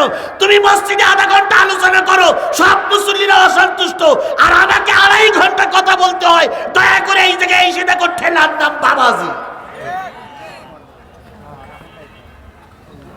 আজকে তো ইমামও যেমন হয়েছে, কমিটিও তেমন হয়েছে। ইমামরা হয়েছে দালাল আর কমিটিরা হয়েছে সুদখোর। মসজিদ কমিটির সভাপতি সেক্রেটারি একক তো নামাজ পড়ে না। মসজিদ কমিটির সভাপতি সেক্রেটারি মুখে পানি নেয় না, এদিক এক বাড়ি ওদিক এক মেরিজ বেরিয়ে শুক্রবারের দিন যেই বলে আমি সেক্রেটারি, আই বেটা বেরো মসজিদ থেকে, তুই বেনামাজি গাঁজাখোর, তুই কে মসজিদের সেক্রেটারি রে? ইন্নামা ইয়ামুরু মাসাজিদাল্লাহি কামান আমানা বিল্লাহি ওয়াল ইয়াউমিল আখিরি আকামুস সালাহ ওয়া আতুজ যাকাত ওয়া লাম ইয়াখশা ইল্লাল্লাহ। এই 5টা গুণ যাদের ভিতরে নাই তারা মসজিদ কমিটির সভাপতি হতে পারবে না, সেক্রেটারি হতে পারবে না, ক্যাশিয়ার হতে পারবে না, মসজিদ কমিটির সদস্য হতে পারবে না। এই জন্য যারা নামাজি না তারা মসজিদ কমিটির সভাপতি হতে পারবে না, সেক্রেটারি হতে পারবে না। তুমি দলের নেতা তাই কি হয়েছে, তুমি ধনী তাতে কি হয়েছে, তুমি মুখে পানি না উনি তুই মসজিদ কমিটির সদস্য হতে পারবে না। বেরিয়ে যাও, বেরিয়ে যাও, বেরিয়ে যাও। 5 ওয়াক্ত নামাজ পড়ে না শুক্রবারের দিন, আমি সেক্রেটারি, তোমার সেক্রেটারির গুলি মারি, তোমার সেক্রেটারি। মসজিদ কমিটির সভাপতি সেক্রেটারি হবে যে 5 ওয়াক্ত নামাজ পড়ে। বেনামাজি মসজিদ কমিটির সদস্য হতে পারবে না। আল্লাহর নির্দেশ, আল্লাহর নির্দেশ, আল্লাহর নির্দেশ। আলেমদের কাছে শুনি দেখবেন, আলেমদের আমার কথার সঙ্গে যদি আলেমদের কথা একমত না হয়, 16 তারিখে আমি শিকড় কাহালু আসবো, ওই জায়গায় বোঝাপড়া হবে। ডিসেম্বরের 16 তারিখ শিকড় কাহালু বোঝাপড়া সেখানে হবে। সুতরাং ভুল ধরার আগে নিজের ভুলটা সংশোধন করো। আল্লাহ আমাদের সংশোধন হয়ে চলার তৌফিক দান করুক, সকলে মিলে বলুন আমিন। আল্লামা সাঈদী জাতীয় সংসদে দাঁড়িয়ে বলেছিলেন, কৌমি আমার ডাইন চোখ, আলিয়া আমার বাম চোখ। কৌমি আর আলিয়া ভাই ভাই। কথা বলেন, কথা বলেন, কথা বলেন। আল্লামা সাঈদী কখনো কৌমিকে খারাপ চোখে দেখেননি, আলিয়াকে খারাপ চোখে দেখেন নাই। আর তুমি আর আমি একটু বক্তা হয়েছি, একটু মাথায় পাগড়ি পরেছি, একটু বড় লম্বা জামা গায়ে দিছি, ফতোয়ার আন্দাজ পাও না। ফতোয়া দিয়ে কতটুকু সংশোধনী এনেছো? আর আল্লামা সাঈদী জাতীয় সংসদটা শিরক মুক্ত করে কবরে গেছে। বাংলাদেশের, হ্যাঁ শোনেন, বাংলাদেশের স্বাধীনতার পরের থেকে 12 বার সরকার পরিবর্তন হয়েছে, 12 জন রাষ্ট্রপ্রধান হয়েছে। কোন রাষ্ট্রপ্রধান, কোন সরকার প্রধান সৌদি আরবের মক্কা নগরীতে কাবার চত্বরে আরাফাতের ময়দানে নিম গাছ লাগাইয়ে যে জাতির কল্যাণের জন্য কাজ করিনি। একজন রাষ্ট্রপতি মাত্র ওখানে নিম গাছ লাগিয়ে জাতির কল্যাণের জন্য উপকার করেছিলেন। তিনি বগুড়ার পোলা শহীদ প্রেসিডেন্ট জিয়াউর রহমান। এখনো গাছ আছে, এখনো গাছ আছে ইনশাআল্লাহ। সত্য কথা বলতে আমার মনেও বাধে না, সত্য কথা আমাকে বলতেই হবে। কথা বলেন, কথা বলেন, কথা বলেন। আস্তে আস্তে দারুণ আজ হচ্ছে। আরো শুনবেন, আমি যেমন সাঈদীকে ভালোবাসি, আমি শহীদ প্রেসিডেন্ট জিয়াউর রহমানকেও ভালোবাসি। কারণ যাদের ভালো গুণ আছে সে কথাটা ভালো বলতেই হবে। কথা বলেন, কথা বলেন, কথা বলেন। যদিও আমি বিএনপি করি না, কিন্তু বিএনপির ভাইরা আমার অন্তরের ভাই। কারণ একসঙ্গে মামলা খাওয়া পার্টি, একসঙ্গে জেলে যাওয়া পার্টি, একসঙ্গে রিমান্ডে যাওয়া পার্টি, একসঙ্গে মিছিল করা পার্টি, একসঙ্গে সরকার চালানোর জন্য রাস্তায় থাকা পার্টি। সুতরাং আমরা ভাই ভাই, আমাদের ভিতরে কোনো কোন্দল নাই। আর আমার আপনার ভালোবাসা কার জন্য? জোরে বলেন কার জন্য? আরো জোরে বলেন কার জন্য? আল্লাহ নবী চলে গেলেন, বুড়ির পিছনে দাঁড়াইছে, মনে আছে? নবী সালাম দিলেন, আসসালামু আলাইকুম আহলাল বাইত। বুড়ি তার ভঙ্গিতে তার কথায় উত্তর দিল, কে? কে? মোহাম্মদ ইবনে আব্দুল্লাহ। কি চাই? আমার সঙ্গে একটু কথা বলতে চাই। বুড়ি বললেন, সারা রাত গুন্ডামি করে মাস্তানি করে ঘুমাইছে, এখন কথা বলবে না। নবীজি বললেন, বুড়িমা, ও মা, তোমার ছেলেকে একটু বলো আব্দুল্লাহর বেটা মোহাম্মদ দেখা করতে এসেছে, হয়তো দেখা করতেই পারে। বুড়ি বললেন, না না, আমার ছেলেরে তুমি চেনো না, যেই বলবো কেউ দেখা করতে এসেছে হয়তো আমার ঘাড়ের পরে পড়বে। কারণ ছেলে গুন্ডা তো গুন্ডাই, গুন্ডা ভালো হয় না, এরকম গুন্ডা বোধহয় বগুড়ায় ছিল না। এক মার মেয়ের সঙ্গে ধর্ষণ করিয়ে মার মেয়ের নেড়া করে দিয়েছিল এই বগুড়ার গুন্ডারা। ঠিক ঠিক ঠিক কে দেয়নি দেয়নি দেয়নি? রাজপথে বিএনপির ছেলেদের গুলি করে মেরেছিল এই বগুড়ার গুন্ডারা। সেই গুন্ডারা এখন তাকিয়ে দেখো, বগুড়ায় বিএনপি জামাত মিলেমিশে আছে, তোমরা সবাই পালিয়ে গেছো।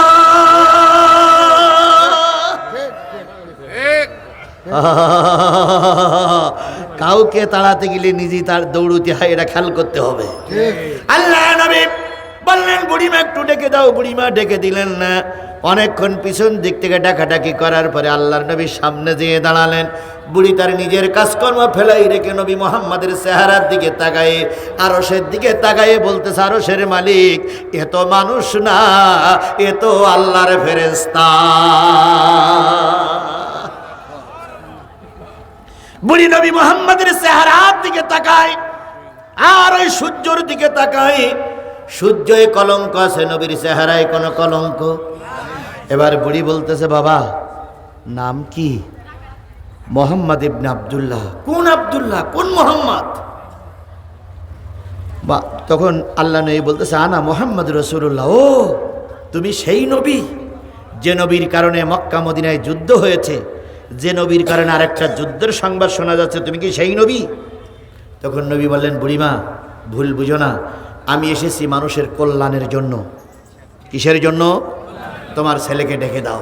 বুড়ি বললেন, বাবা চলে যাও, এত হিংস্র আমার ছেলে তোমার কথা মেনে নেবে না, তুমি চলে যাও। আল্লাহর নবী চলে যাচ্ছে। বুড়ি নিজের কাজকর্ম ফেলাই রেখে নবীর পিছনে পিছনে যাচ্ছে। যতদূর পর্যন্ত যাওয়া যায় চলে গেলেন। টিলার পরে দাঁড়িয়ে দোয়া করতেছে, মালিক 25 বছর আমার আমর আমাকে মা বলে ডেকেছে। 25 বছরের ডাক আমার দিলে যত ভালো লেগেছে, তার সেইতে অধিক গুণ বেশি ভালো লেগেছে নবী মুহাম্মদ আমাকে আধা ঘন্টা মা বলে ডেকেছে। আমরের সেইতে আমি নবী মুহাম্মদকে বেশি ভালোবেসে ফেলেছি। ও আল্লাহ, তুমি আব্দুল্লাহর বেটা মুহাম্মদকে হেফাজত করো। বুড়ি কি তখনও পর্যন্ত ইসলাম গ্রহণ করেছে? জোরে বলেন, করেছে। আমরও কি ইসলাম গ্রহণ করেছে? গ্রহণ করাটা বড় কথা নয়, ভালো মন্দ অমুসলিমরাও বোঝে। এখন বাংলাদেশে প্রায় 1 কোটি অমুসলিম, ওরাও বুঝতেছে কোন দলটা ভালো আর কোন দলটা মন্দ। তাই তো অনেক হিন্দুরা দলে দলে কোরআনের দিকে ছুটে আসতেছে।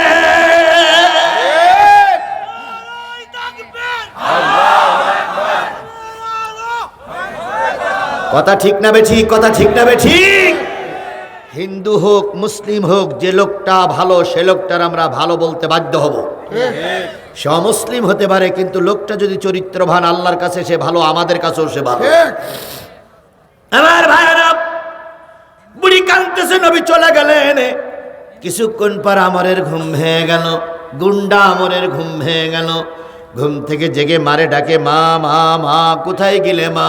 মার কোনো সাড়া নেই। এবার আমর কাপড়টা ধরে মাকে খুঁজতে যেয়ে দেখে টিলার পরে দাঁড়িয়ে মা চোখের পানি ফেলায় কাঁদতেছে। আমর পেছন দিক থেকে যে মারে জড়াই ধরে বলতেছে, মা তোমার ছেলে এখন বিশ্ব গুন্ডা, তোমার ছেলে এখন বগুড়ার টপ মাস্তান, তোমার ছেলে এখন বগুড়ার শীর্ষ মস্তান, তুমি চোখের পানি ফেলাই কান্দো, এটা মেনে নেওয়া যায় না। মা তোমার চোখে পানি কেন? কে তোমার মনে কষ্ট দিয়েছে? কে তোমার বিরুদ্ধে কথা বলেছে বলো, আমি 1 ঘন্টার ভিতরে তার কাল্লা এনে তোমার মাথার কাছে রাখবো। বুড়ি তখন বললেন, না রে বাবা, আমাকে কেউ কষ্ট দেয়নি, আমার সঙ্গে কেউ বিয়াদবি করিনি, তাহলে কান্দ কেন? এই কান্দি, সব কান্না এক নয়, এ কান্নাটা হলো আমার আনন্দের কান্না, খুশির কান্না। কান্না কয় রকম হয়? দুঃখের কান্না আর সুখের কান্না। যেদিন শেখ হাসিনা টোপলা টুপলি বেদিনে চলে গেল, আমরা 3 বাপ বেটায় 3 জায়গায় ছিলাম, এক জায়গায় থাকিনি। গুলি হয় যদি তা 3 জন একসঙ্গে মারা যাব। আমি ছিলাম দেবাটা থানার ভিতরে। আমার বড় ছেলেটা ছিল কালীগঞ্জের মূল কেন্দ্রে ব্রিজির পরে, ছোট ছেলেটা ছিল সাতক্ষীরা শহরে। 3 বাপ বেটা 3 ময়দানে, 3 ময়দানে মিছিল করছি, মিটিং করছি, জনসভা করছি, রাস্তা ব্যারিকেড দিয়ে পড়ে আছি।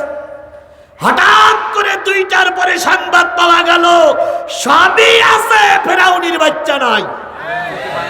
বেঈমানি বাচ্চা। তখন আমার গ্রামের লোকেরা বলল, জিহাদি যেখানে থাকো বাড়ি আসতে হবে। কেন? তোমার নিয়ে আনন্দ মিছিল করব। কারণ আমার গ্রামে সবচেয়ে তুমি বেশি মামলা খেয়েছো, তোমার ঘর বাড়িগুলো পড়াইছে, তুমি 5 দিন রিমান্ডে ছিলে, তোমার ছাড়া আমরা কোনো কাজ করব না। এখন বাড়ি গেলি অনেক লোক, কেউ হাসে কেউ কান্দে, কেউ জোড়াই ধরে কান্দে, কেউ জোড়াই ধরে হাসে। আমি জিজ্ঞেস করি যে কান্দে, তারে জিজ্ঞেস করি কান্দো কেন? কয় ভাই রে, এর জন্য আমার ব্যবসা গেছে, এর জন্য আমার চাকরি গেছে, এর জন্য আমার আপন লোক হারিয়েছি, তাই আজকে এই কান্না দুঃখের কান্না নাই, এ কান্না সুখের কান্না। আর কিছু লোক আনন্দ করতেছে। আমি কই তুই এত আনন্দ করিস কেন? কয় আনন্দ করি এই কারণে যে অনেক দিন পরে আল্লাহ আমাদের নিষ্কৃতি দিয়েছে, এই জন্য চোখের পানি অনেক সময় সুখের হয়, অনেক সময় দুঃখের হয়। এখন আমরের মায়ের চোখের পানি, আমরের মা বলতেছে এটা আমার সুখের পানি, দুঃখের পানি নয়। আমরের হাত ধরে মা যখন চলে আসে, কিছু দূর আসার পর এবার আমর বলতেছে, মা একটা সত্য কথা তুমি কি বলবে? কয় কি? কয় আজকে আমার বাড়িটা ঘুম থেকে জেগে দেখলাম আমার বাড়িটা আতর গোলাপের সুগন্ধে ভরপুর হয়ে গেছে। যেখানে যাই সেখানে সুগন্ধ, যেখানে যাই সেখানে আতর দিয়ে ভরপুর। মা তোমাকে কোন রাষ্ট্রপ্রধান আতর উপহার দিয়েছে, কিংবা তুমি কোন দোকান থেকে আতর কিনে নিয়ে এসেছো? মা তখন জড়িয়ে ধরে বলতেছে, বাজান রে, এটা দুনিয়ার কোনো দোকানের আতর নয়, একজন মানুষ আমার বাড়ি এসেছিল, সেই লোকটার কারণে আমার বাড়িটা আতর গোলাপের সুগন্ধে ভরপুর হয়ে গেছে। আমার ডাক দিয়ে বলে, মা সেই লোকটির নাম বলো। বুড়ি তখন বলতেছে, বাজান রে, নাম বলবো কিন্তু সত্য হলো একটাই, তুই ওই লোকটার কোনো ক্ষতি করতে পারবি না, ওই লোকটার কোনো অপমান করতে পারবি না। আমার তখন ডাক দিয়ে বলতেছে, মা যেই লোকটার এত ভালো মানুষ, যেই লোকটার আসার কারণে বাড়িঘর আতরের সুগন্ধে ভরপুর হয়ে গেছে, আমার বিশ্বাস সেই লোকটা ভালো মানুষ, এই লোকটার কোনো ক্ষতি আমি করব না, নাম বলো। বুড়ি তখন বললেন, হে আমর, তুমি কি আব্দুল্লাহর বেটা মোহাম্মদের নাম শুনেছো? তুমি কি মক্কার নবী মোহাম্মদের নাম শুনেছো? এবার আমর ডাক দিয়ে বলতেছে, মা তার সঙ্গে তোমার কি সম্পর্ক? মা তখন বলতেছে, তিনি এসেছিলেন আমার বাড়ি, তাই তার আগমনে আমার বাড়িটা আতর আর গোলাপের সুগন্ধে ভরপুর হয়ে গেছে। একটু সুবহানাল্লাহ কি জোরে বলা যাবে না? আর একটু জোরে বলেন সুবহানাল্লাহ। কুলাতিউল্লাহ ওয়া আতিউর রাসূল ওয়া উলিল আমরি মিনকুম, আল্লাহর আনুগত্য করো, রাসূলের নেতৃত্ব মেনে নাও। আর রাসূলের অবর্তমানে যখন ইসলামের আমির নির্বাচিত হবে, আমিরের আনুগত্য মেনে কোরআন কায়েমের পক্ষে থাকো, যদি আল্লাহর বান্দা হও। তাহলে আমরা আল্লাহর বান্দা নই, তাহলে থাকবো কিসের পক্ষে? কোরআনের পক্ষে থাকবো ইনশাআল্লাহ।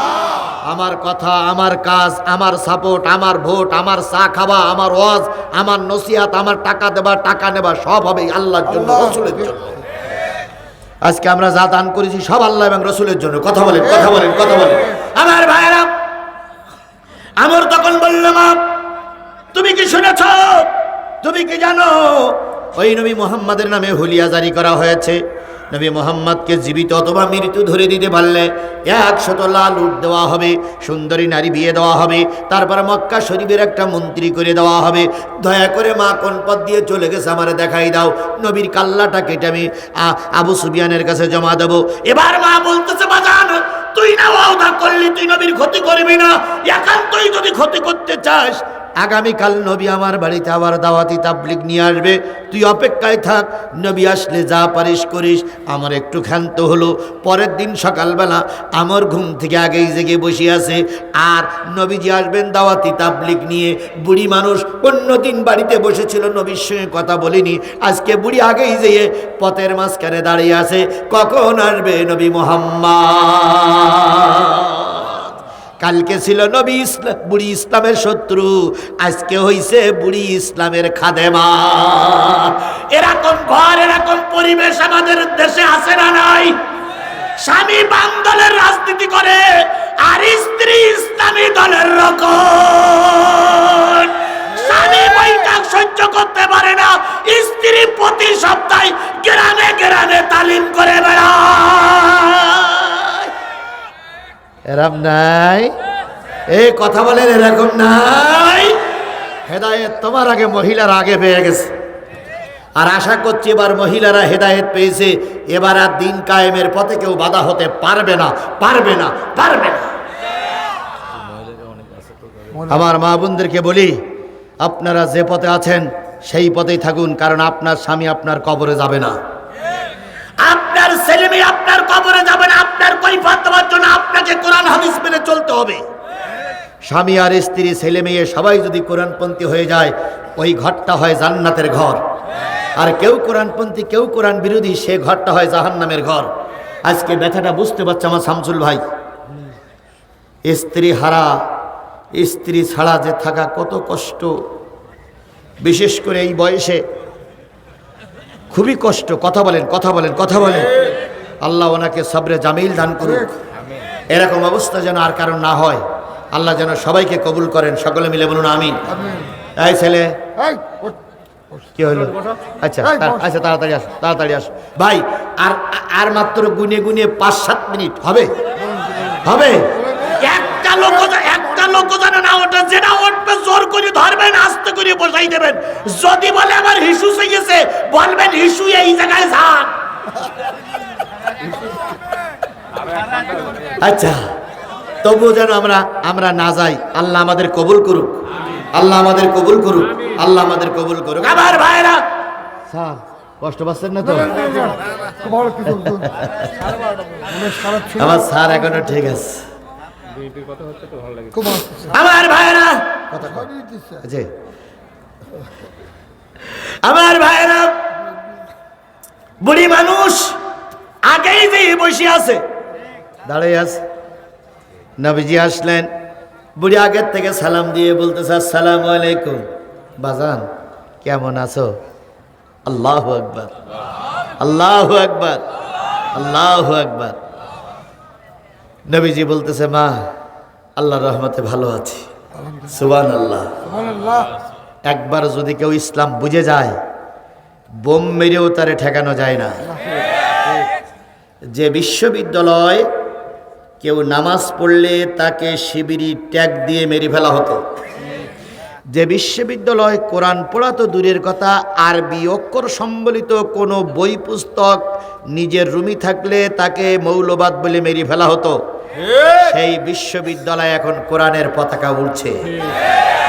এ কথা বলেন ঠিক না ঠিক? যে বিশ্ববিদ্যালয় বোরকা পরে চললে তার বোরকা টেনে ছিঁড়ে ফেলা হতো, সেই বিশ্ববিদ্যালয় এখন বোরকা পরে মেয়েরা আলাদা নামাজের জায়গায় নামাজ আদায় করছে। ছেলেরা জামাত করে নামাজ পড়ছে, নামাজের পরে সেখানে কোরআনের দর্শ দিচ্ছে, তাফসির পেশ করতেছে। কারণ এতদিন তারা বুঝিনি, এখন তারা বুঝতে শিখেছে ইসলাম ছাড়া শান্তির বিকল্প কিচ্ছু নয়। বিশ্ববিদ্যালয়ের যুবকেরা বুঝলো, কেবল বগুড়ার বুড়ো মানুষগুলো বুঝলো না। বগুড়ার বুড়ো মানুষগুলো এখনো কয়, হুজুর ভোট দেব কার? যুবকেরা বুঝলো, বিশ্ববিদ্যালয়ের ছেলেরা বুঝলো। আপনারা কবে বুঝবেন আল্লাহই ভালো জানে। আল্লাহ ওদের মতন বুঝ আপনাকেও দেখ, সবাই মিলে কোরআনের রাজ কায়েম হয়ে যাক। আল্লাহ আমাদের কোরআনের রাজ দেখার তৌফিক দান করুন। সবাই মিলে বলুন আমিন। বিএনপির ভাইরা ভুল বুঝেন না, জামাতের যিনি আমির তিনি বলেছেন, যদি আল্লাহ আমাদের সম্মানিত করে ক্ষমতায় বসায়, আমরা বিএনপিকে নিয়েই ক্ষমতায় যাব।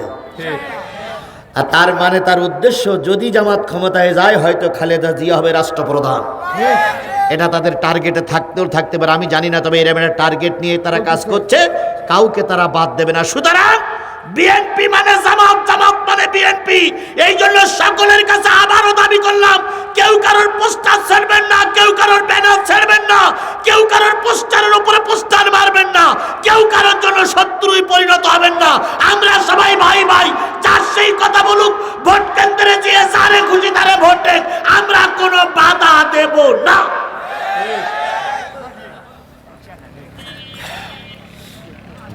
যে স্যার বলেছিল 11:30 পর্যন্ত, সেই স্যার বলতেছে 12:30 পর্যন্ত, তাহলে আমি যাবো কোন দিকে? শামসুল ভাই বললো যে 11:30 পর্যন্ত, শামসুল ভাই বলতে চালান চালান চালান, তাহলে চলবে চলবে। চলে যাই না ভাই, আমি খেয়াল করতেছি, সারা রাত ওয়াজ করলে আমি কালকে আবার ওয়াজ করতে পারবো না, আমার খেয়াল আছে। আমার ভাইয়েরা বুড়ি ডাক দিয়ে বলে, বাবা কেমন আছো? নবী মোহাম্মদ বললেন, মা ভালো আছি, আপনি কেমন আছেন? আলহামদুলিল্লাহ। বুড়িয়ার নবী দুইজন কথোপকথন করতেছে, এমন সময় আমরের ঘুম ভেঙে গেল। যত সময় যাচ্ছে তত গুরুত্বপূর্ণ কথা আসবে, খেয়াল করুন। আমরের ঘুম ভেঙে গেল। আমর যেয়ে আস্তে করে পিছন দিক থেকে কান তরবারি নিয়ে নবীজি মোহাম্মদের কাঁধের পরে তরবারির মাথাটা ঠেকাই বলতেছে, মান আনতা ইয়া শায়েখ, মান আনতা ইয়া শায়েখ। নবীজি মনে হয় ভয় পেয়ে যাবে, এই কথা বলেন, ভয় পেয়ে যাবে। ইসলামের সৈনিক একজন যদি থাকে আর 99 জন যদি বাতিলপন্থী থাকে, সে কখনো বাতিলের কাছে মাথা নত করবে না। এটাই হলো ইসলাম সৈনিকের পরিচয়। নবীজি তরবারির মাথাটা ধরে বললেন, আনা মুহাম্মাদুর রাসূলুল্লাহ সাল্লাল্লাহু আলাইহি ওয়াসাল্লাম। ও তুমি সেই মোহাম্মদ, যেই মোহাম্মদের কারণে মক্কা মদিনায় বদরের যুদ্ধ হয়েছে, যেই মোহাম্মদের কারণে নেতারা তোমার কাল্লার দাম ঘোষণা করেছে, তুমি কি সেই মোহাম্মদ?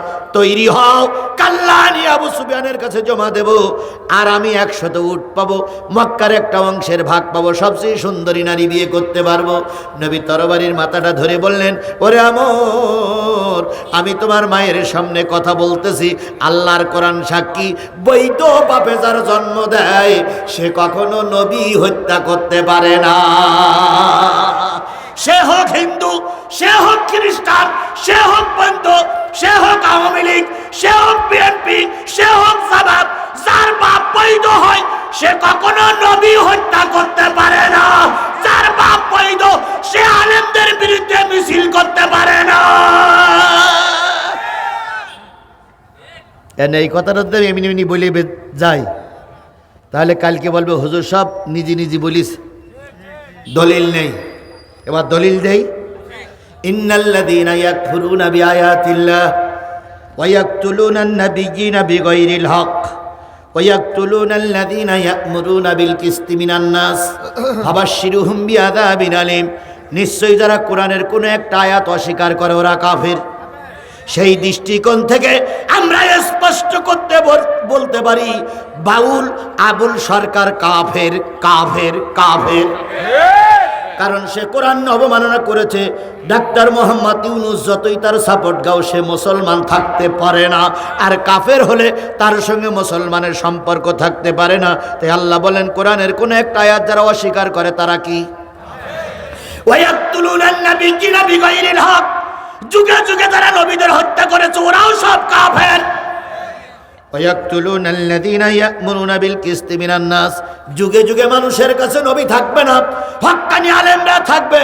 এই হক্কানি আলেমদের বিরুদ্ধে মিথ্যা মামলা দিয়ে, রাজাকারের টক লাগাইয়ে, রাজাকারের কি ট্যাপ দিয়ে যারা আলেমদের হত্যা করবে, এরা সব অবৈধ মায়ের অবৈধ সন্তান।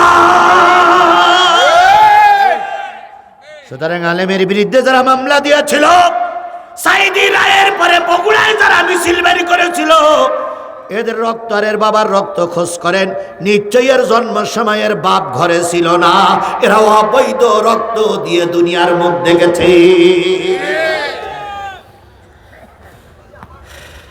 দুই একজন করে ওটা কি ভালো লক্ষণ না খারাপ লক্ষণ? আমার অষ্টা শেষ করতে আর 5টা মিনিট সময় লাগবে, একটু বসেন, দোয়া করি। কলটা আপনার পাশে তোলো, গুটি গেল কি করে? জোর করে ধরেন, আস্ত করে বসাই দেন, নড়াচড়া করলে 7 জনের চেপে ধরে। ভাই বলেন, এই হাজার হাজার লোকের থেকে 2 জন লোক উঠে গেলে মাহফিলের কোনো ক্ষতি হচ্ছে? কিন্তু ওনার ক্ষতি তো উনি করে যাচ্ছেন। আমি তো এখানে জানি, এখানে আমাকে আগেই বলে দেওয়া হয়েছে, আমার যে কায়দাই বলে দেওয়া হয়েছে আমি কোরআন হাদিস দিয়ে সেই কায়দাই তো কথা বলছি। আমি চাচ্ছি আমার দেশ শান্তিতে পরিপূর্ণ থাক, আমার দেশে কোনো অশান্তি আমরা চাই না। কথা বলেন, কথা বলেন। মারামারি, খুনি আর আমরা চাই না। আমরা দেশে শান্তি চাই, শান্তি চাই, শান্তি চাই। আমার ভাইয়েরা, নবীজি বললেন, আয় আমার আল্লাহর কোরআনের সাক্ষী, বৈধ বাপ দ্বারা যার দুনিয়ার মুখ দেখে তারা নবী হত্যা করতে পারে না। নিঃসন্দেহে আমি আল্লাহর নবী, আমাকে তুমি হত্যা করতে এসেছো, তোমার বাপ ঠিক আছে কিনা মার কাছে জিজ্ঞেস করো। এবার মা বলতেছে, আমার কি শোনালি? তোর বাবা যেদিন ঘরে ছিল, তোর বাবার আর আমার মিলনের মাধ্যমে তুই দুনিয়ার মুখ দেখেছিস, সুতরাং তুই তো নবী হত্যা করতে পারিস না। এবার নবীজি এই কথা বলা অবস্থায় হাতের থেকে আমরের তরবারিটা কি হয়ে গেল? পড়ে গেল। আমরকে বুকের ভিতরে জড়াই ধরে আল্লাহ রসুল বলতেছে, আতিউল্লাহ ওয়ার রাসূল ফাইন তাওয়াল্লাহু ফাইনাল্লাহা লা ইউহিব্বুল কাফিরিন।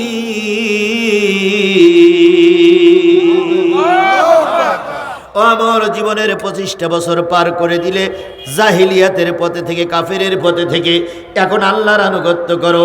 আমি রসুল আমার আনুগত্য করো। যদি আমার আনুগত্য করে, আল্লাহর আনুগত্য করে ফিরে যাও, আল্লাহ কাফেরদের ভালোবাসবে না, জাহান্নাম তোমার জন্য অবধারিত। সুতরাং জাহান্নামের পথ থেকে ফিরে এসে রাসূলের পথ ধরো, জান্নাতের পথে চলো। ও ভাই, এই জন্য আল্লাহ রসুল বলেছেন, আমার পথে চলো, আল্লাহর পথে চলো, জান্নাত যাওয়া যাবে। কিন্তু রসুল বলেন নাই যে আমার সঙ্গে থাক, আমি জান্নাত দিয়ে দেব। কারণ আমার সঙ্গে থেকে যদি কোরআন হাদিসের কাজ না করো, জান্নাত দেওয়া যাবে না। আজকে কিছু লোক বলতেছে জামাত নাকি জান্নাতের টিকিট বিক্রি করে। ভুল কথা, ভুল কথা, ভুল কথা। জামাত জান্নাতের টিকিট বিক্রি করে না। জামাত ইসলাম জান্নাতের পথ দেখায়। কথা ক্লিয়ার? কথা ক্লিয়ার? আমরা জান্নাতের পথ দেখাই না, আমরা জান্নাত বিক্রি করি না, আমরা জান্নাতের কি দেখাই? এতক্ষণ 2 ঘন্টা ওয়াজ করে বললাম, এ কথা কি বলেছি? আলজুরির সঙ্গে থাকো, জান্নাতে যাওয়া যাবে, তাই বলেছি। কোরআন হাদিসের সঙ্গে থাকো, জান্নাতে যাওয়া যাবে। সুতরাং কোন মৌলবী, কোন দল জান্নাতের টিকিট বিক্রি করে না, বরং মৌলবীরা জান্নাতের পথ দেখায়। কথা ক্লিয়ার? বাস। এরপরেও যদি পাগল না বোঝে, তাহলে ও পাগলের ভাবনাগারতে নিয়ে যাইতে হবে। কারণ আল্লাহ রসুল এসে বুঝল, ইয়ে পাগল বসবে না। এরা শুধু আমাদের সমালোচনাই করতে পারে, কাটি দিতেই পারে, আসল কথাটা বোঝে না। কথা বলেন, কথা বলেন। আল্লাহ আমাদের আসল কথাগুলো বুঝে কাজ করা তৌফিক দান করুক, তৌফিক দান করুক, তৌফিক দান করুক। হাতের থেকে তরবারিটা পড়ে গেল। রসুল বুকের ভিতরে জড়াই ধরে বলেন, আমার আগামীকাল যুদ্ধের ময়দানে যাব, পারলে এসো। আমর বললেন, বুঝেছি আপনি আল্লাহ রসুল, কিন্তু আপনার দলে এখন যাব না, কারণ গিলে আমার নেতৃত্ব কর্তৃত্ব নষ্ট হয়ে যাবে। অনেকেই জানে কোনটা সঠিক আর কোনটা বেঠিক, কিন্তু চাকরি ধরে রাখার জন্য, নেতৃত্ব ধরে রাখার জন্য, ব্যবসা বাণিজ্য ঠিক রাখার জন্য জেনে বুঝেই উল্টো পথে চলে।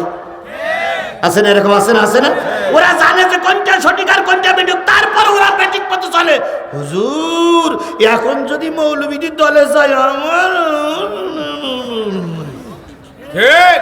তোমার চাকরি তোমার খাওয়ায় না, তোমার দল তোমার খাওয়ায় না, তোমার খাওয়ায়, তোমার বাঁচাই রেখেছে, তোমার সুস্থ রেখেছে কি? আল্লাহ। সেই আল্লাহর পথে থাকো, আল্লাহ তোমার বিজয়ের মালা পরাবে ইনশাআল্লাহ। আমরা সেই আল্লাহর পথে থাকতে চাই, আল্লাহ আমাদের কবুল করুক। আমার ভাইয়েরা, রাসূল চলে গেলেন। পরের দিন সকালবেলা কয়শো লোক নিয়ে যুদ্ধে হাজির? এই কথা বলেন। 700 লোক নিয়ে যুদ্ধে হাজির। বিরাট আকারের যুদ্ধ চলছে। আমরের ঘুম ভেঙে গেল। যে প্রতিদিন যেমন সময় ঘুম ভাঙে, আমরের আজকেও ঘুম ভেঙে গেছে। ঘুম ভাঙার পরে দেখে বুড়িমা বারান্দায় মুরগি জবাই করলে যেমন ছটপট করে, কবুতর জবাই করলে যেমন ছটপট করে, ছাগল জবাই করলে যেমন ছটপট করে, বুড়িমা ছটপট করতেছে আর কাঁদতেছে, আল্লাহ নবী মোহাম্মদকে হেফাজত করো, নবী মোহাম্মদকে যুদ্ধের ময়দান থেকে সুস্থ শরীরে বাড়ি ফিরিয়ে আনার তৌফিক দাও। আমারের ঘুম ভেঙে গেল, দেখে বলতেছে, মা কান্দো কেন? কয় নবী মোহাম্মদ আজকে যুদ্ধের ময়দানে চলে গেছে, যদি শহীদ হয়ে যায় তোর আর আমার সঙ্গে কোনো সম্পর্ক থাকবে না, কারণ যে ছেলে নবী মোহাম্মদকে চিনল না ওই ছেলে আমার সন্তান হতে পারে না। আমারের দিলে একটু পরিবর্তন আসলো, দেখি তো শুধু আমার মা পাগল না অন্য কেউ পাগল। তাই আমার ঘোড়া নিয়ে মদিনার আনাচে কানাচে ঘুরতেছে, ঘুরতে ঘুরতে যেয়ে দেখে মদিনার মসজিদের সামনে একদল বুড়ো মানুষ, 70-এর উপরে বয়স, তাদেরকে যুদ্ধের ময়দানে নিয়ে যাওয়া হয়নি, তারা কান্নাকাটি করতেছে।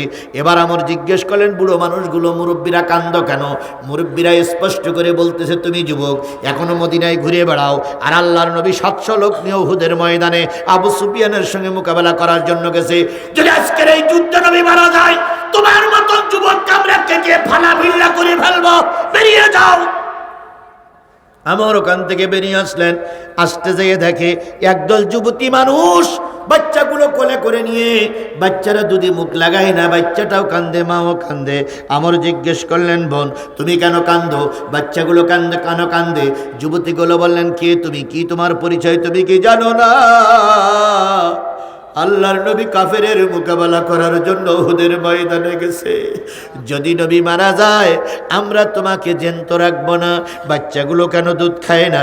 কয় বাচ্চাগুলো নবীর এত ভালোবাসে, নবীর মহাব্বতে পড়ে বাচ্চাগুলো দুধ খাওয়া বন্ধ করে দিয়েছে। আর তুমি আমর কেন বুঝলে না? দুইটা জায়গার দৃশ্য দেখে আমরের পরিবর্তন আসলো। বুড়ো মানুষ নবীরে চেনে, বুড়ি মানুষ নবীরে চেনে, ছোট্ট শিশু মানুষ নবীরে চেনে, আর আমি কেন চিনলাম না? আমার বাড়িতে আসছে, এসে বলতেছে, মা চোখের পানি মোছো, তোমার আমর উহুদের ময়দানে যাবে। আল্লাহ যারে হেদায়েত দেয় সে এভাবেই হেদায়েত পায়, আর আল্লাহ যার হেদায়েত দেয় না, নবী দাওয়াত দিলে আবু জেহেল মার্কা লোকের হেদায়েত হয় না। আমার চলে গেলেন গোডাউনের ভিতরে, সবচেয়ে দামি তরবারিটা নিলেন, সবচেয়ে ভালো ঘোড়াটা নিলেন, যুদ্ধের পোশাক পরলেন, কালো কাপড় দিয়ে শরীরটা ঢাকলেন, যুদ্ধের ঘোড়ায় চড়ে মাকে শেষ সালাম দিয়ে বললেন, মা আমি যুদ্ধের ময়দানে যাচ্ছি। এবার আমরের মা সামনে এসে দাঁড়ালো, হ্যাঁ আমর, যাওয়ার আগে আমার কাছে একটা কথা শুনে যাও। কি বলতে চাও মা, বলো। কয় সারা রাত তো গুন্ডামি করে এসে ঘুমাইছিলি, সকালবেলার নাস্তা করতে পারিস নাই, এখন যদি যুদ্ধের ময়দানে যাস পেটে জোর না থাকলে শত্রুর মোকাবেলা করা যাবে না। যাওয়ার আগে বাবা রুটি আর হালুয়াটা একটু খেয়ে যা, যাতে করে পেটে শক্তি আসে। আমর তখন মার গেলে চুমা দিয়ে বলতেছে, মা তুমি না আমার চাইতে নবীরে বেশি ভালোবাসো, তুমি না আমি কলিজার টুকরা পেটের সন্তানের চাইতে নবীরে বেশি ভালোবাসো। মা আমি তোমার হাতের নাস্তা খাইতে যাইয়ে যদি নবী যুদ্ধের ময়দানে শহীদ হয়ে যায়, কিয়ামতের দিন আল্লাহর কাছে মুখ দেখাইতে পারবো না রে মা, পথ ছেড়ে দাও। তোমার আমর যুদ্ধের ময়দানে যাচ্ছে, যদি যুদ্ধের ময়দান থেকে গাজী হয়ে ফিরতে পারি তোমার হাতের নাস্তা খাবো, আর যুদ্ধের ময়দানে যদি শহীদ হয়ে যায় আল্লাহ যেন তোমার আর আমার জান্নাতের সিঁড়িতে নাস্তা খাওয়ার ব্যবস্থা করে দেয়।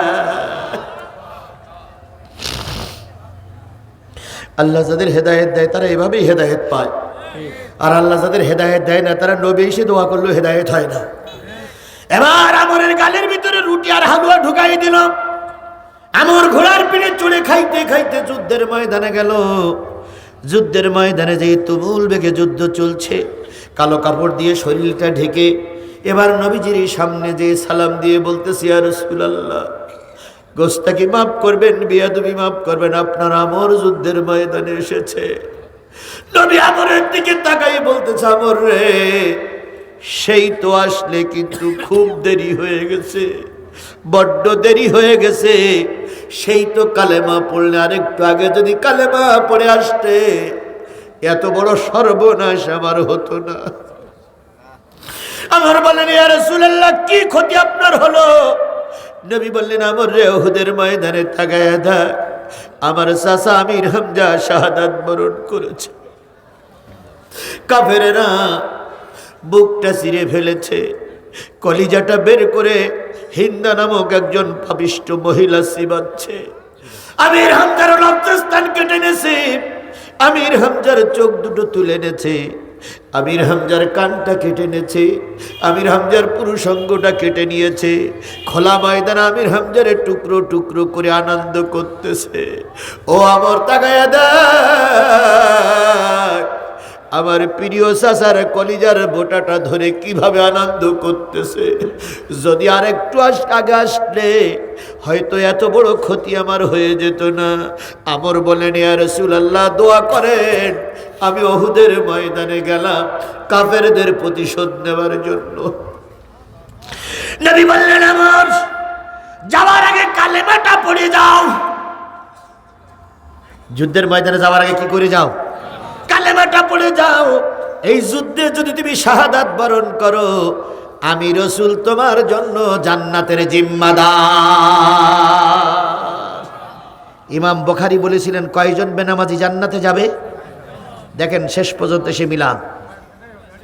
তবে হ্যাঁ, নামাজ ফরজ হওয়ার আগে যারা মারা গেছে তাদেরকে নামাজের হিসাব দেওয়া লাগবে না। যেমন খাদিজা রাদিয়াল্লাহু তাআলা আনহা মারা গেছিলেন, তখন নামাজ 5 ওয়াক্ত কি হয়নি? ফরজ হয়নি। সুতরাং 5 ওয়াক্ত নামাজের হিসাব খাদিজার দেওয়া লাগবে না। তবে আমরা যারা 5 ওয়াক্ত নামাজ পড়ে নামাজ না পড়ি যদি আমরা মারা যাই, নামাজের কৈফিয়ত না দিতে পারলে জান্নাতে যাওয়া যাবে না। এই জন্য আমরা আজকের থেকে নিয়ত করব, কালেমা পড়ার পরে সর্বপ্রথম যে কাজ সেটা হলো 5 ওয়াক্ত নামাজ পড়া। ইনশাআল্লাহ আজকের এই মাহফিল থেকে শিক্ষা নেব, যে যা দল করি 5 ওয়াক্ত নামাজ আমরা কেউ কাজা করব না। আমার ভাইয়েরা, আমর বিন সাবেত রাদিয়াল্লাহু তাআলা কালেমা পড়ে যুদ্ধের ময়দানে গেলেন। অগণিত মানুষকে তিনি মৃত্যুর কোলে ঢেলে দিয়ে শেষ পর্যন্ত আমর যখন একটা তাকবীর দিয়েছিলেন, কাফেরের একটা তীর আমরের ডান বগলে এসে লাগলো।